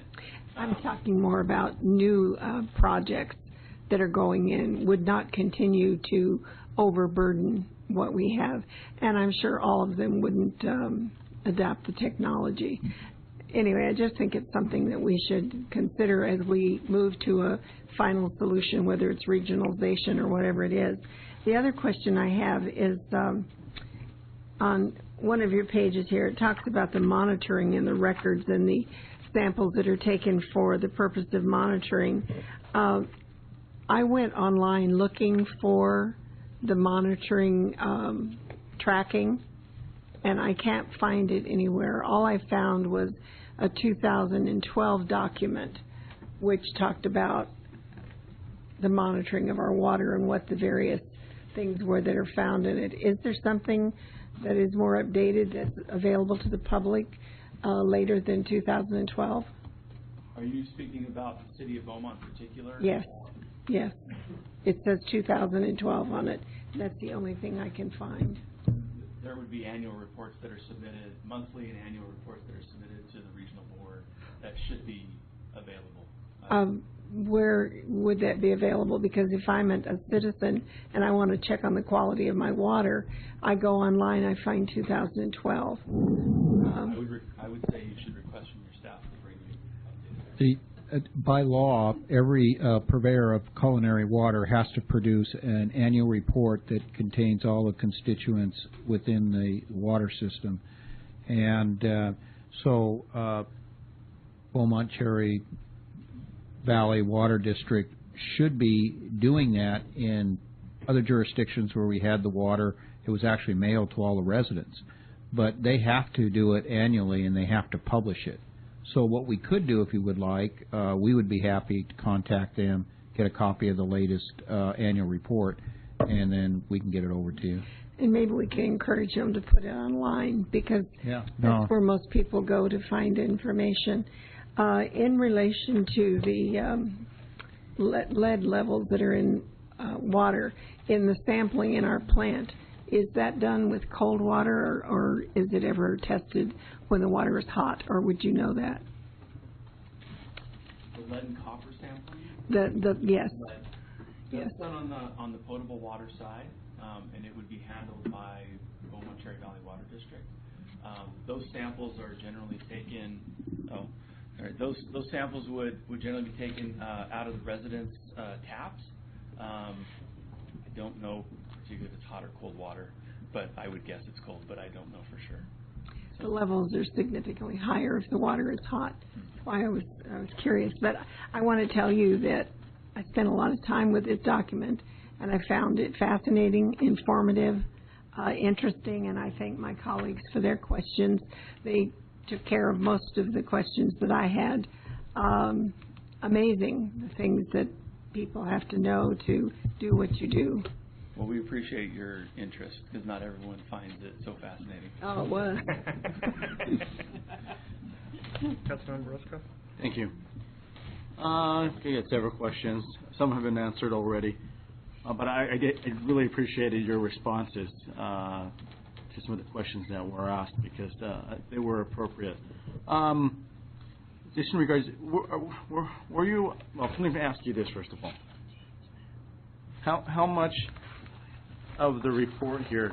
I was able to see the initial Title II engineering report before you guys came in and add to it and modify it. How much of it did your company come in and what sections, what parts? Just all of them? All of them? that we needed to update or modify? Yeah. Yeah, all of them. All of them? It doesn't mean that it was all wrong. Mm-hmm. One thing that we found when we took over was that we felt like it was unclear, that the information was hard to follow, and the required improvements were hard to identify. And so that was one of the reasons why we put an executive summary, so that someone could try to read it and really boil down in a very succinct manner.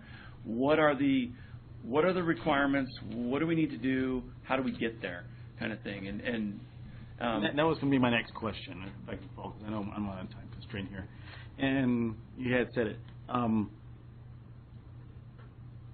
It was kind of hard to follow, I know for me, in terms of what was necessary. And some of the things that you point out from the next steps that were required, like, for example, UV monitoring, recycled water pump station. The original engineering report did identify some of those, correct? Mm-hmm. Correct. Okay. And then divided also the filter colligation system, right, as well. And I don't know, were you aware at all, did the staff let you know that at one point the city was advised to, some of these upgrades about a year ago? I've seen a list of some proposed improvements that the city has. I couldn't say if I've not matched up the list and stuff. As I've been working here with the city and trying to help figure some of these issues out, and we've talked about many of these on different occasions, and I couldn't tell you how much I knew from previous reports or not. It's a little fuzzy, some of the details. Okay. And then the reason I was asking is because I want to make sure our next steps forward that you guys are well versed on the history and what direction we're going. Mr. Rosner, we've been to the plant several times. Mm-hmm. We've met with your operations staff. We've interviewed them to understand what challenges they have on what they see on a day-to-day basis at the plant. Utility partners, right? Correct. We've met with your current staff to understand what they know about the plant, what issues that they've recognized or have been handed down. And we believe that this report encapsulates those things. That's not to say that when we get in there that there might be something else. I mean, we don't know everything about the plant, and we've done the best we could to try to characterize all the improvements, and we've not intentionally left anything out to get you to being able to produce Title 22 recycled water. Oh, no, and I'm not saying that. I just want to make sure that it's an existing plant, and it operates, and there's lots of components and things, and so, sometimes when you're in an existing plant. We were told, prior to that, we weren't that far from producing Title 22 water. A lot of people were confused because there are two different Title 22s in terms of what that is, and people were getting them, misunderstanding, including members on the council. But so you see some similarities from the original to now. But your report does clarify a lot. I think anybody can pick it up and kind of get an understanding on where we're at in those terms. But I'm sure, I can understand that you came on board and started handling the documents and getting. I'm glad that you guys did your own due diligence and went through the material. This question in terms of the recycling water pump station. I know it's been discussed, and that's a pretty high cost, a pump, to go out and get a pump. But in some cases, the purveyor here is Beaumont Cherry Valley Water District, and I know there were some concerns that there's some drop points to deliver that water. And we don't necessarily have to get it over there on our own. We can use the purveyor in terms of, from that distance to this distance, the pump doesn't necessarily have to be that big or that strong in order to get that water on the other side of town, just to the water district's pump. Am I correct in that? In saying that? Yes. How do you guys know how far that would be if we were to go work with the purveyor? So what we would intend, at least at this point right now, is that pump station will be owned and operated by whoever the recycled water purveyor is. It may be that the city of Beaumont doesn't have to build it. It may be that a requirement of the recycled water purveyor to build it. It's just something that's required in order to actually distribute it. So we put it in here, and whether the city builds it and then puts it as part of a sale agreement with recycled water to whoever the purveyor is or whoever the end user is, or whether it's built by whoever the end user is or whoever the purveyor is, there's flexibility in that. The city's point of responsibility will be at the downstream end of the UV system. That's where treatment stops, and beyond that point is where distribution starts. And if you become the distributor, you become subject to all of the regulatory requirements, issues that go along with it. So your point of demarcation will be the downstream side of the UV system. So whoever builds or operates the recycled water pump station is open for some discussion and part of that governance and interagency, coordination. So I think my goal here is, just a quick comment, my goal is to provide recycling water for those purple pipes that we've been building going forward. Absolutely. I would like to see us work with Beaumont Cherry Valley Water District in those regards, because the pumps are already laid out there. I mean, you have pipes directly going to some of these users that you mentioned on here, including, you also, you included quite a few users. I got them marked here. Page. Give me a second here. I did mark it. Here we go. Page, 82, 83. Proposed users of recycling water, which is, of course, Beaumont Cherry Valley Water District, Tuckaway Oak Valley Water Golf Courses. Are those the only two in terms? So when we say Beaumont Cherry Valley Water District, are you talking about all its users, like our local parks, things like that nature, sports park and other parks that we use? Mayor, council member, what we would do with Beaumont Cherry Valley would be just delivering them the water, and then they would decide how they would supply the water and who would they supply it to. So if we sold them the water, then it would be up to them how they distribute it. One of the things just one of the points that I wanted to make was we really can't decide on how much water will produce and what will happen, because the feasibility study, one of the components of the feasibility study is to look at if we would end up doing all the treatment at Yucaipa Valley Water District, or we're going to be expanding this plant, or there's going to be some other things that are going on. That's one of the reasons in the staff report that item is there. The feasibility study really should be done before we start figuring out how and who and what will happen to the recycled water. So we plan to bring an item to you maybe next council meeting or the one after that to go out for an RFP to start that process. But that process would be running parallel with the feasibility study. So when the feasibility study is complete, we already know what the design requirements will be, and then we can mesh them together. In the meantime, we can talk to the purveyors of the water system and see if who's willing to take what water and what kind of issues there will be to delivering that water. So that's a discussion that we can have later on. But as long as we get this thing finished up, get the comments from the state, and finalize the report, I think we can move forward with the requirement of the basin management plan and all the stuff that we have to do with the board. Can you tell us what the status of the feasibility study is? Where are we at? So the feasibility study, what we've done so far is we've met with the Yucaipa Valley Water District, we met with the Beaumont Cherry Valley Water District, and we've come up with a plan how we would deliver the water to Yucaipa, or the other option would be how would we do the expansions that are planned. Now we're putting the numbers on the total cost of different items. We've also talked to Yucaipa Valley Water District about doing a hybrid option, which we had discussed previously at the meeting, where about 3,000 or so homes would be able to redirected towards Yucaipa Valley Water District, and what kind of financial agreements we will have with them, and if that would be more, that would be cheaper than either doing all of it at our plant or doing all the work at their plant. At the board meeting on the 29th of July, the board staff indicated that they also wanted to be included in the process. So we're following up and setting up a meeting later in middle of this month, to have another meeting with Jicapa Valley Water District to discuss the options, and the staff member of the board will be there.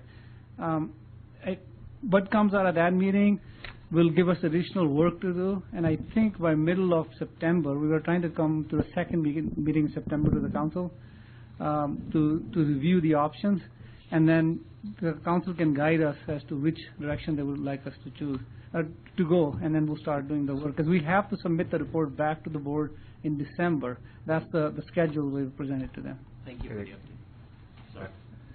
Just want to finish up real quick. So back to you, just real quick. So I just want to reiterate here, I'm going to get this right here. So for the recommended improvements that need to be at the for recycling water, be Title II compliant, is, you said, roughly $1 million, right? That includes the pump station as well. Correct. Okay. All right. Thank you. So the item before you, Mr. Mayor, members of the council, is I had a couple three. comments. Sorry.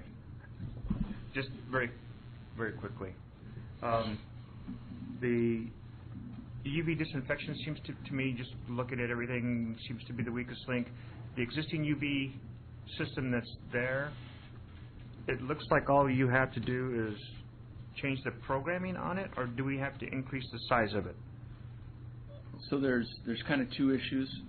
In order to meet the 2.43 million gallons per day for recycled water, there needs to be online monitoring of the UV system, so that you have real-time data.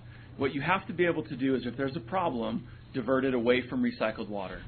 So you've got water going this way towards recycled water, towards distribution, and if you have a problem, you have to at real time be able to say, no, we're going this way, and we're going to discharge, we're going to disinfect and discharge and go to the creek. So that's what the monitoring is about. As far as physical improvements to increase the capacity of the UV system, as Justin indicated, there are some things that could be done. The way that the system's operated, the way it's set up to operate now, is a little bit of a limitation. If it was operated in a different manner, when you have two banks, if you will, that sit side by side, you either operate one or the other. If we set it up to operate both at the same time, then you would have to take away just one of the individual parts of the train, and you would then increase the capacity and the availability of the UV system. So they're kind of a little bit two different separate things, but there are some things that could be done physically to increase the capacity of the UV system. Okay. And then my last question is, you saw the prior Title 22 report, the draft? Yes, that's what we were delivered to start from. So where our task tonight is to go ahead and approve, and then based on what you're going to do, the next step would be is to submit for state approval. Yes. That's your report. The prior report, could that have been submitted for state approval, in your opinion? I mean, you could have submitted it, yeah. Well, do you think it would have been accepted? Not on its face value. There probably would have been more questions and back and forth about, because I'm sure that the state board would have had many of the same questions, trying to follow the information as what Mr. Orozco indicated and what I said. So there would have been more back and forth discussion, and whether or not we probably would have ended up at the same place at some point. Do another report? It's basically fixing. Maybe I can answer that question. Normally what happens is when a consultant submits a report to the staff, our job is to look at the report for completeness. When I looked at the report for completeness, I did not find it to be complete. So I, as a staff member, would not submit it to the board. I would send it back to the engineer. I'll say, these are the items that are missing before I submit it to the board as a complete report, as an approved report, or bring it to council. I do need you to finish those things. And that's the step we took, and we gave it to Webb to finish those, the charts that were missing, some of the tables that were missing, the engineer's signature that was missing. So there were stuff that we did the internal review, and found it to be missing, and not the complete report. Okay. Thank you very much for that clarification. So with that, do I have a motion on presentation of the final draft? This is just receive and file. Just receive and file? Now, we've also submitted to the regional board, so if you have any comments in the interim period, we're going to get their comments, and then we'll actually prepare the final report. So tonight what we wanted to give you was the draft report, so that you would have an opportunity in the public to look at it, and if you have any comments, get them back to us so that we can submit that. I'll make a motion to receive and file. I'll second. A motion by Mayor Lara and a second by Councilmember. No, Knight. Roll call. Councilmember Roscoe? Aye. Councilmember Knight? Yes. Councilmember Condon? Yes. Mayor Pro Tem White? Yes. Mayor Lara? Yes. That motion carries. And with that, I'd like to take a 5-minute recess. Getting ready to bring this meeting back to order.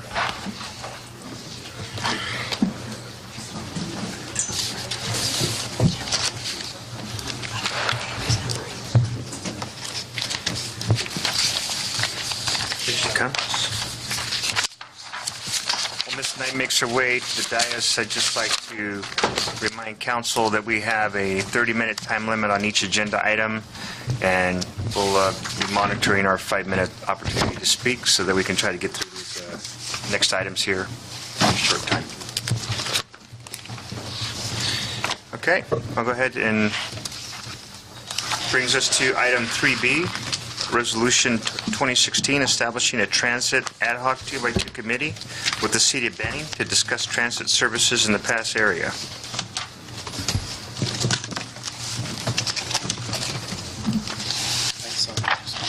Oh. Mr. Warren? Yeah.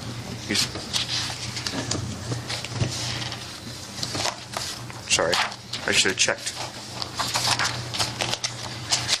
Would you like me to introduce the item? I'm sorry, sir? Would you like me to introduce the item? If you could. Sure. There is a staff report on item 3B.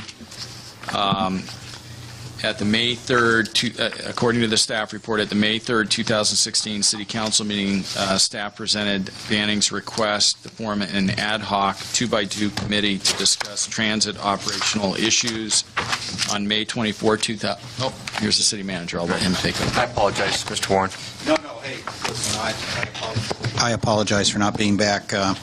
This is the next two items are items that council members have discussed. We did provide a verbatim transcript of what was taking place and what had taken place at the May 3rd meeting. So we're bringing back to you for council consideration and discussion and formal action regarding 2x2 as it relates to transit, and also the next item as it relates to cannabis. So we'll turn the time over to you and to have a discussion, and then let us know how you would like to proceed. All right. Do we have any requests to speak? None, Mayor. If there are no requests to speak, I will close public comment at 8:28 and turn over to council.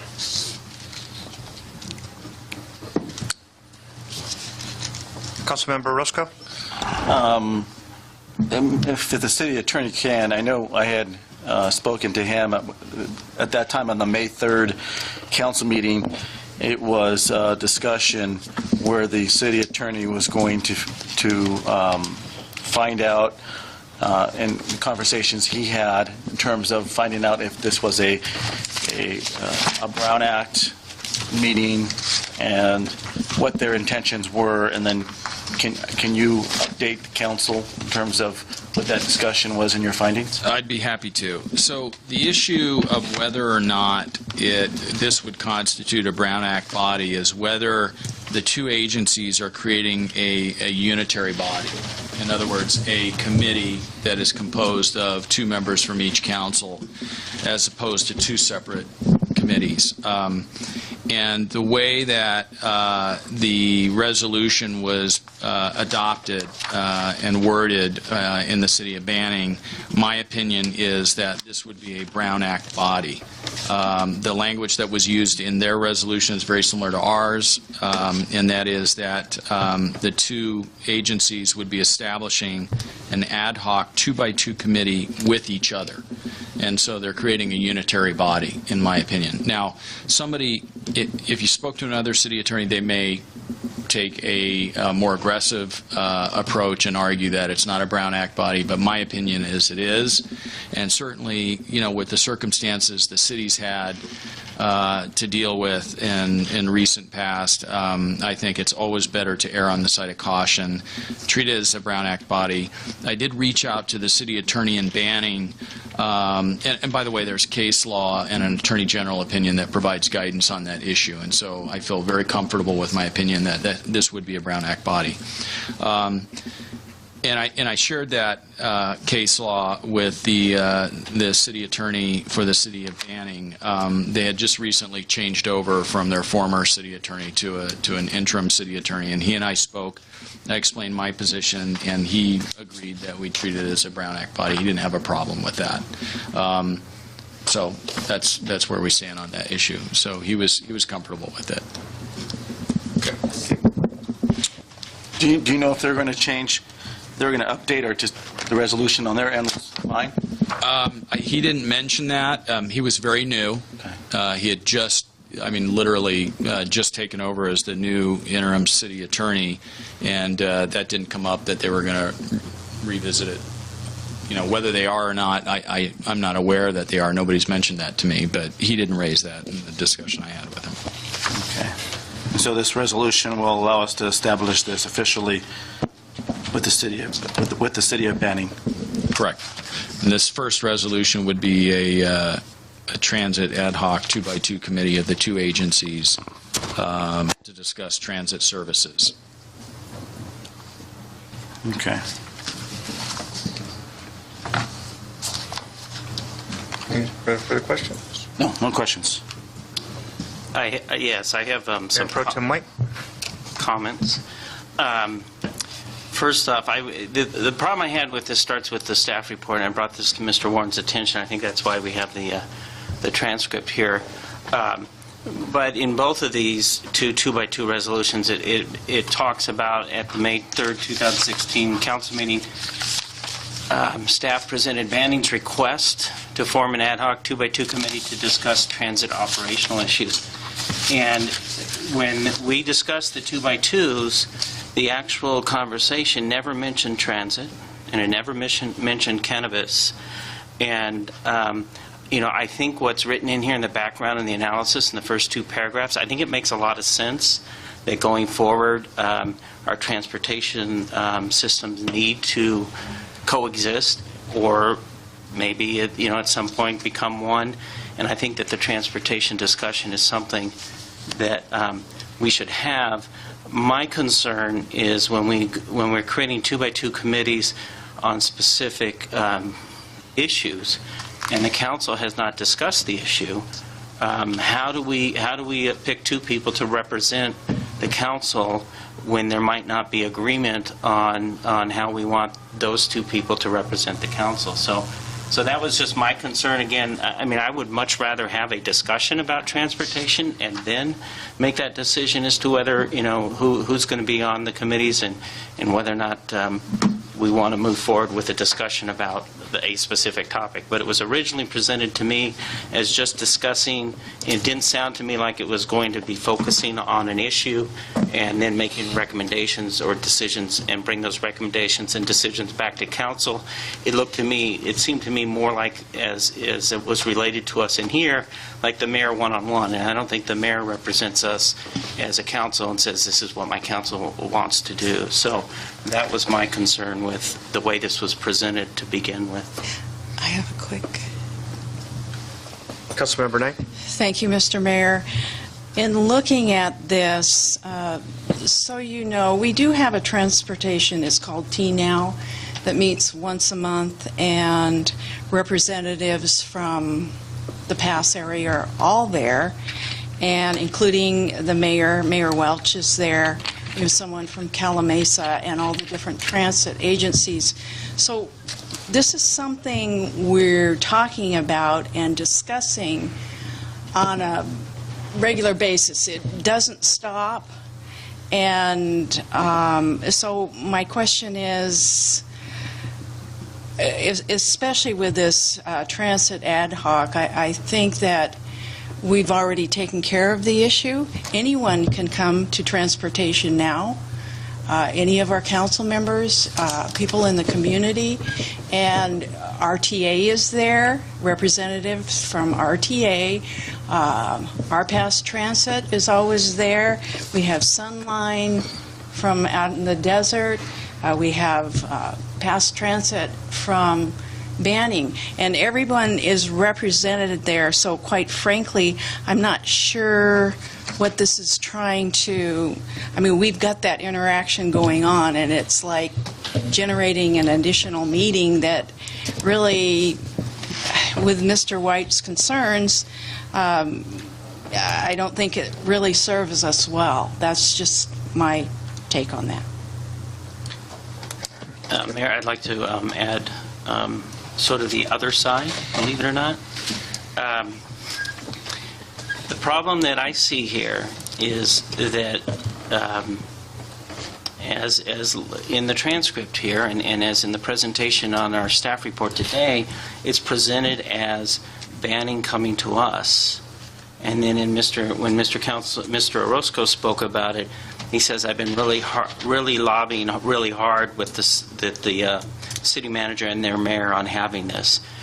And my concern is that when I've had conversations with Councilmember Franklin, who I sit next to on RCTC, her impression was that this was something that we had come to them about. So now what we've done is they have gone through the motions, or not the motions, but they've actually passed a couple resolutions, created two by two committees, and now Beaumont is in a position where, what do we do now? Because if we don't want these committees, we have sort of put ourselves in a position, because of how it was represented to them, that we are, again, offering them something and then backing out once they've made the motion to move forward. So I don't know. I just bring that up because that's what I struggle with both of these. And I think if the team now, the second council member can attend that, correct? Yes, anyone, yes. Yeah. Even a third. Okay. You just can't speak. So I'm sort of looking for guidance from the rest of the council on the two sides that I've presented. Well, Councilmember Condon. I defer to you to go first. No, that's quite all right. I understand the awkwardness, and I appreciate hearing both of your points of view. One of the things that's really important is our relationship with our fellow citizens in the community, and regardless of how it occurred or happened, I think that communication would be well served by meetings with them. But I also believe that whoever is part of this committee that goes should be reflecting the views of this council, if that is the council's decision to form this.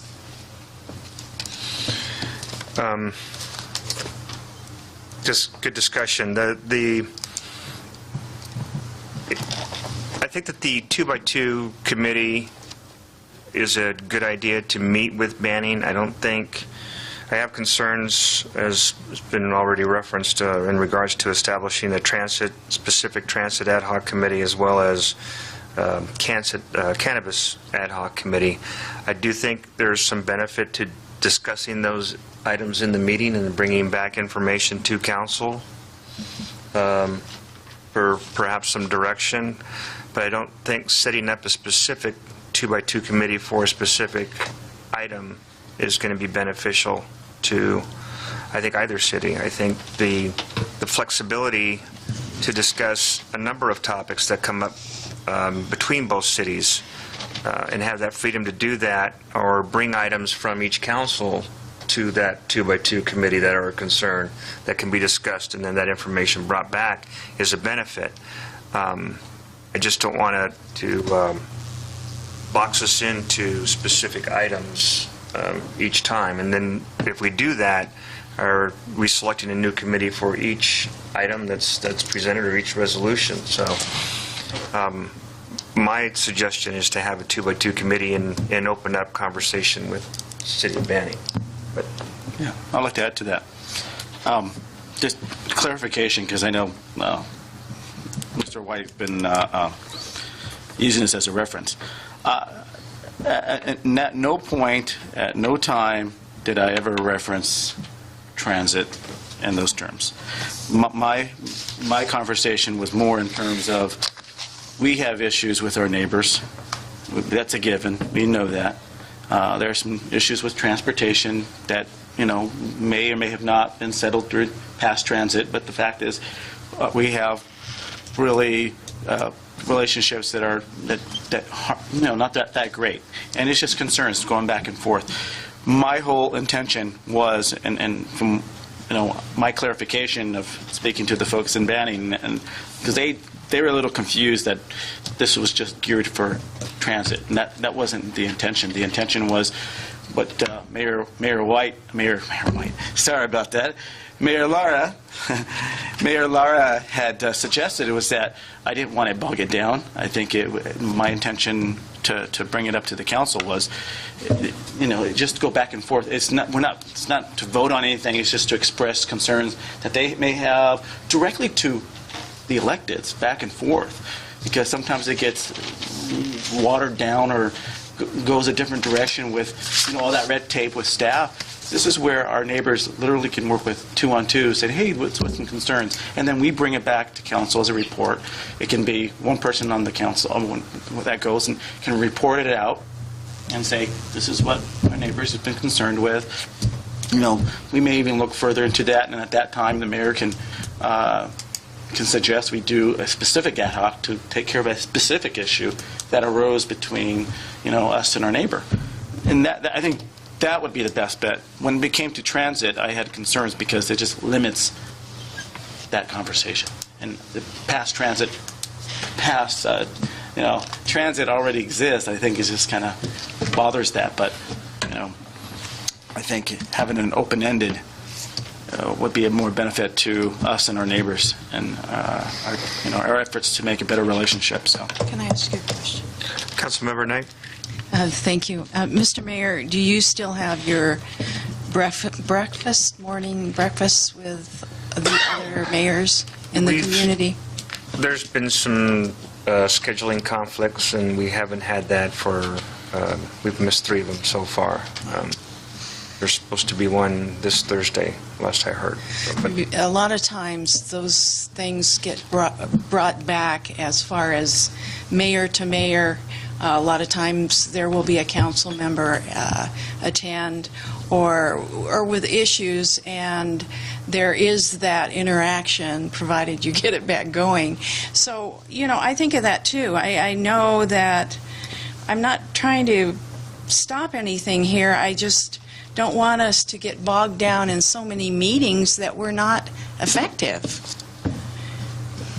I think this would make us more effective to know what our neighbors are thinking. If one council member, if one representative can't make it, like, scheduling conflicts, at least you have another one is there to pick up the slack. That's why we work in teams of pair of 2, where, you do one. And that was the trigger for me in terms of, okay, well, because that was part of the discussion.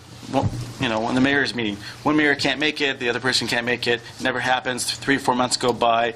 I mean, not to slash or drop last time, but I know your schedule was horrendous, doing all these things and back and forth in the situation that we've been in. There are some issues that were never dealt with, and I think having 2 members kind of alleviates that extra work for just one person. But I think there's another way we can solve it, without having it be a Brown Act body, and that is that if the mayor is unable to make the breakfast, then the mayor pro tem can go. If the mayor pro tem can't go, we can have someone represent us. At least that way we're having one person on a regular basis. I mean, if you're unable to make it, I can go in your place, and as long as Banning does the same on the other side. But he indicated when that happens, it's still a Brown Act. Not if it's a one-on-one, correct? And it's not specific ad hoc committee for anything. Well, then it's not a committee. It's just people, 2 people getting together. Then that's not a Brown Act body. And you're having, what do you do, have breakfast? Or? Yep. Okay. I'm just thinking if both sides can be more proactive and send a representative whether the mayor can make it, or the mayor pro tem, or another council member can make it. Yeah. And then we leave the transportation issues to the T-Now committee.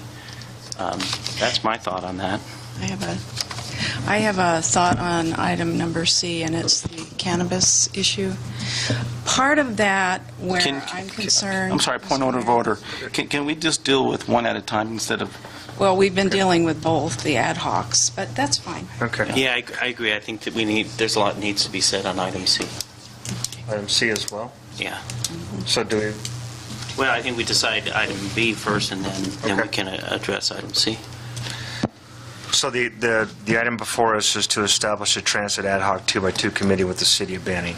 Do we need to discuss that further, or do we have a motion? Can we change it instead of transit? Can we just do 2x2s? The answer is yes.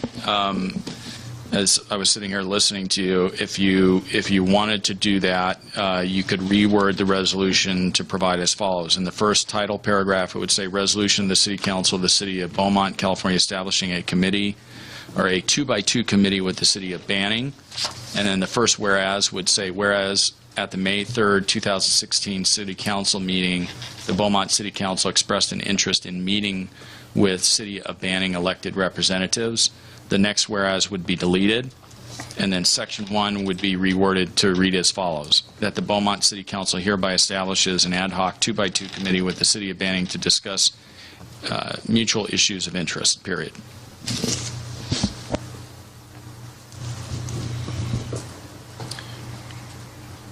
That would be acceptable. For me, I don't know what the rest of you guys. So is there a motion to move this agenda item forward as amended? I'd like to make a motion to amend as stated by the city attorney.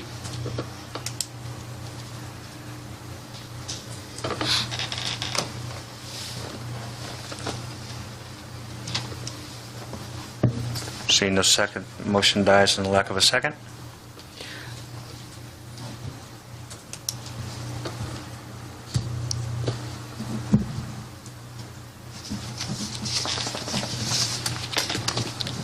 We go to C now? So we have no action on item 3B, is that correct? Yes, that's correct. Okay. There was a motion that died for lack of a second regarding the amended version of the resolution. So no resolution was passed. Another motion could be made, though, not amending that. You could make a motion to adopt it as is, or a motion not to adopt a resolution. That's at the council's discretion. I move that we do not adopt this resolution. I'll second that. Okay, the motion's by Mayor Pro Tem White, and seconded by Councilmember Knight to not adopt the resolution. Roll call. Councilmember Roscoe? No, on the fact that we need to put a alternative resolution. So, Councilmember Knight? This was not to adopt. I'm sorry, my mind was going. Yes, not to adopt. Right. Yeah, I agree, not to adopt. It's a yes. Councilmember Condon? To reject.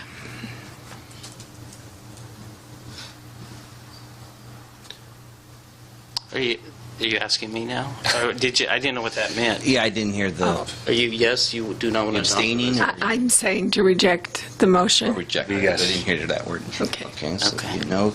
Mayor Pro Tem White? Yes. And Mayor Lara? Yes. 3-2. Did I goof? I what? No, to adopt. I don't want to adopt. Yes. Okay, so that was that resolution yes, was not, not to the resolution adopt, was not or adopted. no? No, not. Another way to word it would be to reject or, vote down the resolution. You can do that. Whatever we're Anyway, doing. the next item is item 3C, but I think the message was clear on that one, that the resolution was rejected. Yes. Okay. So that brings us to item 3C. establishing, Resolution 2016, establishing a cannabis ad hoc 2x2 committee with the City of Banning to discuss cannabis regulation in the Pass area. I move that we reject the resolution. Point of order? The point of order? Yeah. Okay. Is there a process that you have to go through? Do you want to go ahead and, do we have any public speakers? I'm sorry. Speakers, Mayor, if you want to close. No. I will close public comment at 8:50. Do we have any council discussion? Point of order. There is a motion on the floor. I think that needs to be addressed before we do discussion. Well, it was a point of order in terms of the motion before you going through. I believe I can make the motion when I choose to make the You can make a motion at any time, and you can still have discussion after a motion is made. Okay. Thank you for that clarification. And your motion, I'm sorry. I move to reject the resolution listed in item 3C. Okay, so we have a motion to reject the resolution in item 3C. Discussion with council? Yes, I do have a concern. Councilmember Condon? I think what banning does on this issue is going to impact us. It's going to impact our law enforcement agency, and I think we need a mechanism to know what it is they're talking about and what they're planning. I am not providing a prescription of what that mechanism should be, but we need to know where they're going with this. I have serious concerns about this issue. There was someone who was selling marijuana up in Cherry Valley, and 2 drug cartel members were getting ready to invade their home, and my son held them at gunpoint for almost an hour until the police arrived. So with that comes some serious issues that a community has to face, and I sure want to know what Banning is talking about. Whether I agree with them or not, I want to know what their plan is. Mayor Laura, may I have a... Okay, I have a Councilmember White. I'm sorry, excuse me. Councilmember Knight. Thank you. You know, this is something that I'm sure we've all struggled with off and on, but we do have some proactive ordinances in place already. And we also have a stressed police force. We need more officers.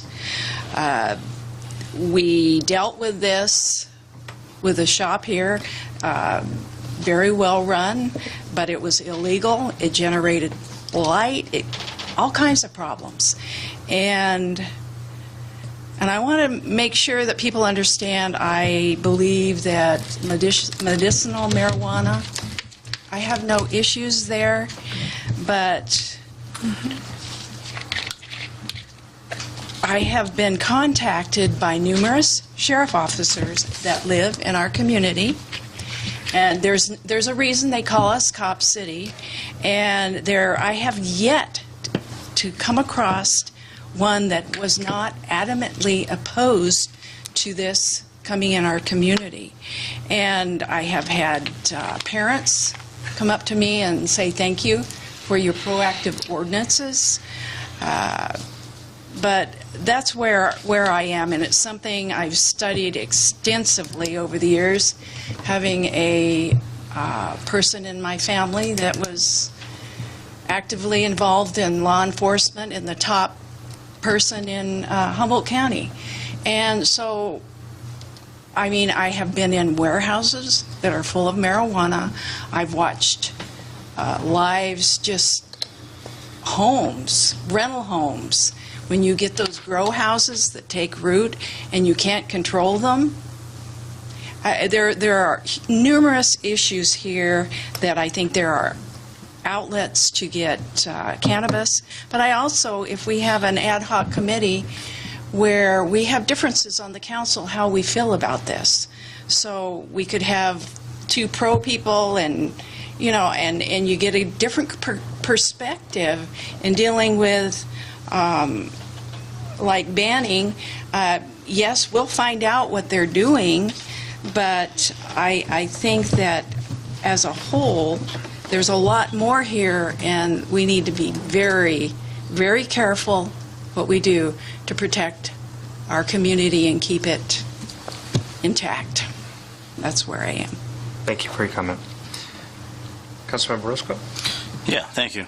I see it as two sides. I mean, Brendan Knight, Councilman Knight brought up a good point, and Dr. Condit, it's like she was reading my mind. But, the huge concern here is banning. You hear a lot of discussion on what's going on in banning in terms of what they're moving towards. And, the discussion is, well, they're looking into this. They're looking at dispensaries. They're looking at how they're going to tax it. They're looking at every avenue. That's why they created this committee. I think, and I had discussions with our chief of police about this issue as well. My concern is, it's not about us deciding as a council, because I don't think we as a council should decide whether we support this or not. That has to go to the public, I feel, the voters. But we also need to consider the portion is that Banning may approve of this, and they may go forward with this. And, there's discussion that, rumors here and there. We don't know because we're not a part of that. Never suggested that we add two people. Never. No, I'm not suggesting that we're a part of this or not, but being a part of what they're going to do is going to impact our city. If they decide to approve of dispensaries or our neighbors, let's say Calumet, anybody who approves, and it's on our border, let's say in Highland Springs, right across the street from the hospital, right there at Jack in the Box, there's a vacant spot there, and they do it right there. That's right on Highland Springs. That is going to direct our community, impact it completely. Now, we're not going to have a voice instead of, getting up and just going to the council meeting over there and saying, no. I think that's the wrong approach. I think either we just an idea, we may think about being a part of this, and that aspect of just seeing what they're doing, having a voice to it, or even maybe sending our chief of police, our city manager, a representative that will making sure that our interest, of the impact, how that's going to impact us. Because we already know, I think, up here in this council that we want it to go to the voters. And that particular thing will likely go to the voters this November as statewide. But citywide, city, that's another issue. So I'm just wanted to bring that up to you, the possibilities of what those impacts may be to our city, our police department, and us having a voice at some point about those impacts to our community. And we're not going to have that. It's just going to be rumors. It's going to be on the paper, so. Mayor, may I make some comments, please? Mayor Pro Tem White. I think the best message we can send to Banning is by sending a signal that we're not interested in even discussing this issue. I think the mayor one-on-ones is a way to, if we start having problems, to address those problems. And I want to correct something. I think that I agree with you that this should be decided by the community and by the voters. But I think it needs to go through the citizens' initiative process. So if there's enough citizens that are interested in getting this on the ballot, and there's that drive to do it, then it becomes a ballot issue. What I'm looking at here is, ever since we've been on council, everything we've been talking about is gloom and doom and just all bad. And I think it's about time that we start remembering why people moved here. People did not move here because of the free concerts. They did not move here because of our wastewater treatment plant. They moved here because the kind of community that we built here, and the parks that we have, the schools, the elementary schools that we have are some of the best in the state. That's why people need to move here, and I think we as a group need to start telling people and start rebranding Beaumont as a reason to move here and to continue to live here. And I think allowing something like this to become something that the council is going to take an active role in discussing, I think is really sending the wrong message at the wrong time. And that's my story. Can I respond to that? Sure. Okay. Who are we to, we're as a council have to decide. We're not just ourselves responsible for rebranding our city. I don't look to you to rebrand my city. I look at the community as a whole. And, you're talking about protecting what we have here. I totally agree about that. But how do we do that? Do we continue, when Banning does something, we're going to throw a fit and say, oh, we don't like it. Well, they're going to tell us, well, you guys had an opportunity to take part in some discussions that may affect your city. And we threw it in their face and said, no, that's okay, So I'm just saying this is the opportunity we're looking for to protect, to do that. We're representatives up here to represent an opportunity to protect what we enjoy. So that's the way I see it. It's an opportunity for us to do that. Thank you. Is it possible to have Chief Talese give us a comment? Sure. It's an agendized item, so. He can take my 5 minutes.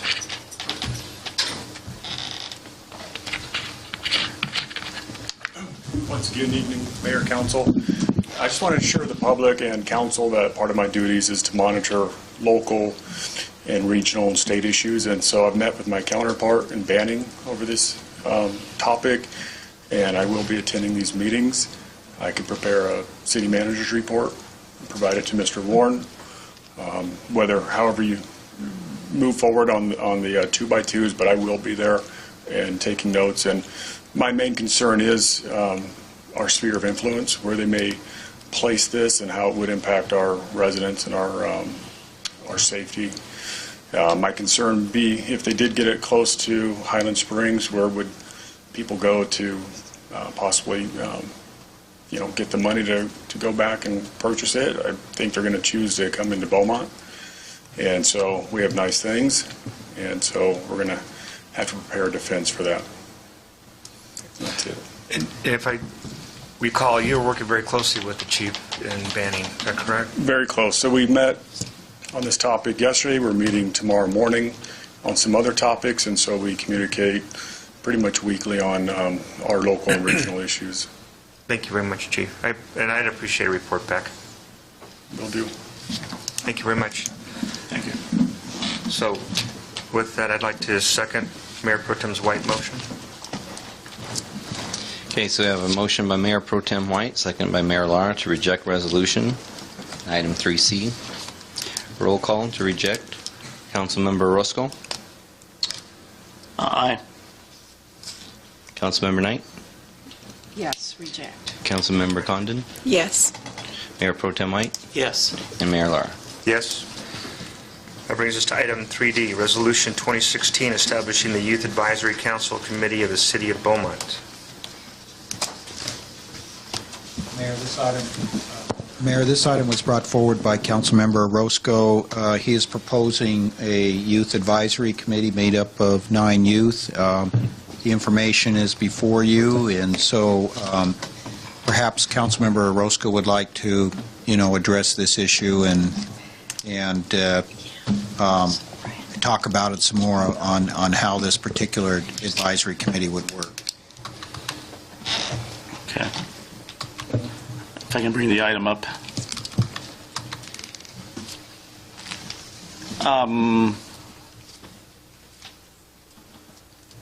Okay, so I'm going to go from the staff report if you guys don't mind. So when I first initiated discussions with the Beaumont Unified School District to propose and kind of this youth advisory, there was already a youth advisory council that was already happening in the city of Beaumont. It was just not continued or not followed. And so I had shown interest in this, and I had kind of volunteered myself to kind of continue, maybe reinitiate this program. So the primary role of this program would basically promote a civic engagement to basically bring a youth voice to help develop a sustainable Beaumont. And that kind of fits into our general plan overall. And so I would like the City Council to recognize a valuable resource to our community, which is our youth. And I think it kind of goes to the direction where we want more civic engagement, not just from the 18 and over adults that are allowed to vote, but I think that plays a big part into our youth as well, and their participation on city policies and procedures and how we kind of focus and serve that community. And so I'm kind of recommending that we establish this advisory committee to the City Council. And if you look at the requirements or the expectations, and basically the SEAC Council or committee, which consists of 9 members at large, basically similar to a committee like the Planning Committee or the Economic Development Committee, and to these teens or this youth would apply. They would go from the ages of 15 to 21. I did gather these requirements and had several discussions with myself and staff and the Unified School District on collaborating. And it went back and forth, several meetings here, several meetings at the school district, and we kind of agreed on a lot of these terms and requirements and expectations. And so a lot of the information here provided is, again, direct relationship with their community student services, Dominica from the Unified School District, from Beaumont Unified School District. And I met with her and their staff, along with our staff at the time. It was Elizabeth, who was our interim city manager, and then after that it was with Carrie Mendoza. So if you guys already reviewed some of the requirements, if you're fine with these requirements and expectations, I would like to see this officially as a resolution. It was never placed. I looked back, I tried to look for information in history. It was just a committee, but it was never really fully established with set rules and expectations. So again, I would like to see the council utilize this youth community in informing not just a youth council, but an emerging council for those younger generation of kids in middle school that don't necessarily meet the requirements but want to be engaged. And again, let's see. I don't know if you have any questions. I'm more than happy to clarify as to what the resolution talks about or discusses, if there's any questions. Okay. Do we have any public speakers on this agenda item? No, Mayor. I'll close public comment at 9:08. Council discussion? I hate to always go first. I mean, if somebody else wants to go. I can go first. Go ahead. I can. All right. Maybe you'll ask some of the questions that I was going to maybe. One of the questions I had was, would this be run or monitored by city staff or you? No. Carrie was going to be the staff point person, and there was a community member from the high school, recent graduate, that had the experience that would be the advisor for the youth program. So they'll be the direct advisor. Okay, and that, I guess, is one of the concerns that I have is I think in general this is a good idea. However, our city staff is razor thin as it is, and I think saddling them with an additional responsibility or another committee that we have could be counterproductive as far as especially with Carrie's and her responsibilities. That's just one concern that I have. I think this may be better head up by the Beaumont Unified School District. I think they have staff available for this. Just to add to that, too, I'm willing to be a huge participant and kind of give you my voluntarily extra time to help coordinate this to get this off the ground. That was part of the discussion with the school district in terms of, who would be the point person if it's the school district or the city. And they thought it would be appropriate at the city because this is a city committee. Okay, right. Well, then that's true, too. And the other thing, too, is reading through the resolution, there could be some overlap or what I call mission creep with other organizations that currently exist. For example, I can't think of the Interact. The Interact group looks like they do some of the same items, and I wouldn't want to conflict with a group that's already established as well. Those are my questions. What do you mean with Interact? Can you tell me what specific what Interact does that this would do, that the purpose? Sure. Give me 1 second to find that. My daughter's in Interact, and so, I don't understand in terms of how Interact. Give me 1 second. Until you find it, let me go over the community involvement, projects and programs, similar to what you don't identify the projects or programs. You have the planning our arts, recreation, social service programs. Those are some of the things that Interact Group does. And again, you have recommendations on matters pertaining to youth programming and or services at Park and Rec. I think Park and Rec already has that covered in that regard. So I'm just saying that there could be some overlap here. That is another one of my concerns. And that's all. Okay. So just to address that real quickly. So, the whole goal to this is to get the youth input. And, Interact is a voluntary program. They go out and they do service community things and they help out. But Interact does not at all work with the city or the city council in terms of making recommendations and programs that kids are interested in and that our youth that is interested in. And, this is not pertaining of going out doing voluntarily work. This is not what that is. It's like a committee of what we have here already, that they deal with issues that pertaining to youth. They don't go out and do volunteer work like Interact does. With Mr. Bob,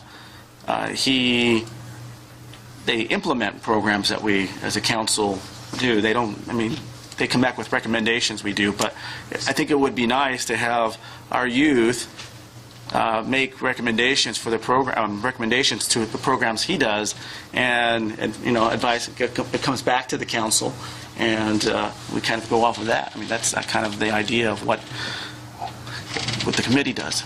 Yeah, because I was just looking at the item E, where you promote youth involvement in community events. So any. Councilmember Knight? Mr. Orozco, I think this is a really nice thing as far as youth right now, but I agree with Mayor Laura in that our staff, anything we do like this, it involves staff, and that's already stretched. And for me, I would like to see this implemented again, but maybe wait till next year or somewhere down the line where we have all our ducks in order and our staff has breathing room to do some of these things. And that's what's been the hardest about the last few years, is that we had many, many programs, many good things that were implemented in our community. And unfortunately, right now, we can't, it's too much. And I've worked in situations where I was overloaded for a long period of time. And our staff, we're trying the best I know to try to get us, because that's where, who's going to get us, help us get out of our struggles. But I really, the youth and the youth advisory, I love it. But as far as impacting our staff, I don't agree with that. Okay, what if I make the proposal that I would dedicate my time to do this for council and for the community? Because, I think I see this as an effective resource for our community. So I would be willing to do a lot of that staff work for free, in my terms of what's necessary. I've seen this program be successful in other cities, even the cities where I teach, with very minimal work done by staff. And whatever that work is to do, I know. So I will do the work that staff would be doing on this in terms of getting it together, and they'll be doing, I'll do most of the work. Just to, for at least a year or two. At least, I'm going to be here on council for 2 years, so I'm willing to do that for at least a year. Mayor Pro Tem White? I have a couple quick questions. When I researched youth advisory councils, I found a number of cities had them, and a lot of them were sort of patterned and associated with YSA, Youth Service America. Is that what we're talking about? Not quite. No, I've been talking to members from Menifee, council members from Menifee, and see how different programs. And I kind of saw a couple, and I tried to fit some ones that would fit our community. Has Beaumont Unified agreed to be the co-sponsor on this? Yeah, they have. Okay. So here's my take's a little bit different than Mayor Lara and Councilmember Knight. I think we should welcome students to participate in our processes, and I think we already have a number of advisory committees, and I think we could reach out to them and try to get them to come to our Finance Committee, Economic Development Committee. I think it'd be a great opportunity for them to provide feedback and input. My concern is this. The City of Beaumont over the last 20-some years has taken an active role in interfering in the elections. And when you have, the reason I bring up YSA, because after you go from all the things that you've listed here, they go into conducting voter registration drives, educating voters with developer voter guides, hosting a convention, organize a debate, host a service stop to engage candidates. And I worry that that especially right now with us starting the campaign season. I'm sorry, can I finish? What did you I was going to say that's not mentioned in here. I didn't say it was. Okay. I said that all of the other programs do evaluate to that.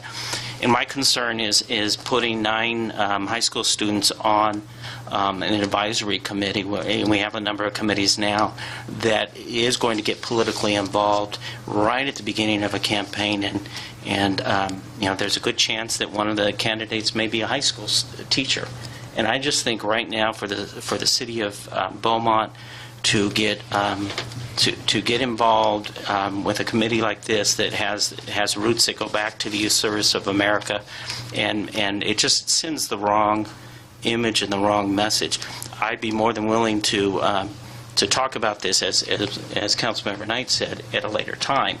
I don't think I agree with you, Mayor Knight, or Councilmember Knight, on the and Mayor Laura on the staff, and I think having a council member running this is even more troublesome to me, because it could become it may or may not be your intention, but it could become perceived as a tool to support one candidate or another. And I just think right now it's important that the city of Beaumont does everything to stay out. And you even mentioned that this would be a city committee.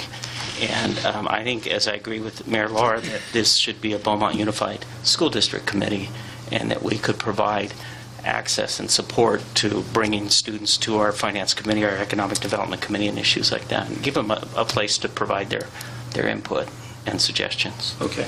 Just respond real quick on that. See, you know, my initial discussion with some students at the high school, the political club, they feel they don't have an opportunity to do that. The political club, what do they do there? They talk about politics, just about just actively involved and stuff. Just activism, you know, getting involved.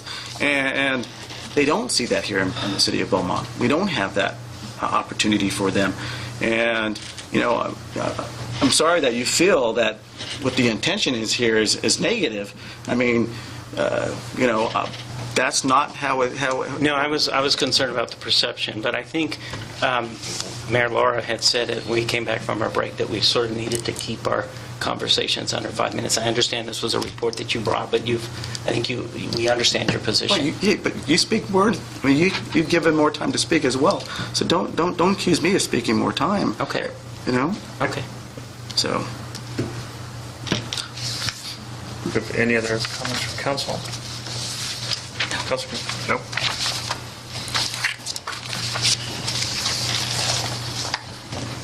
Do we have a motion?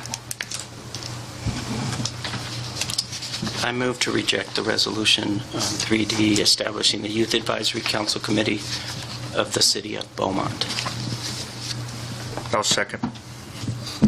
Okay, so we have a motion by Mayor Pro Tem White, second by Mayor Lara to reject the resolution. 3D. Roll call. Reject. Councilmember Roscoe? No. Councilmember Knight? Yes. Councilmember Condon? No. Mayor Pro Tem White? Yes. Mayor Lara?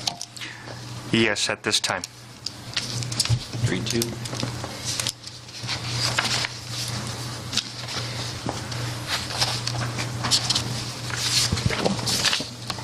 That brings up item 3E. Item 3E is designation of voting delegates and alternates for the League of California Cities Annual Conference. Mayor, members of the City Council, members of the public, the annual conference of the League of California Cities will take place October 5 to 7 in Long Beach. The League's bylaws require a resolution or action by the City Council in order to designate a voting delegate and an alternate, and so this is before you, should you decide to select a voting delegate and an alternate.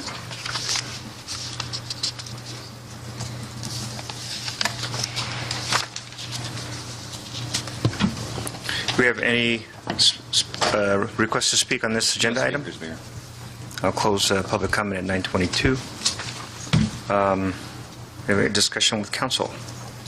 Mayor, I'd like to make a comment. Mayor Pro Tem White? I'd like to make a case for myself as the voting delegate. I was not able to attend the kickoff for new council members and new mayors, and it's been a situation where I've been unable to take advantage of some of the other regional type events. And when I saw the email asking who of us wants to attend, I jumped at it, cleared it with my work, said I can go there, I can be there.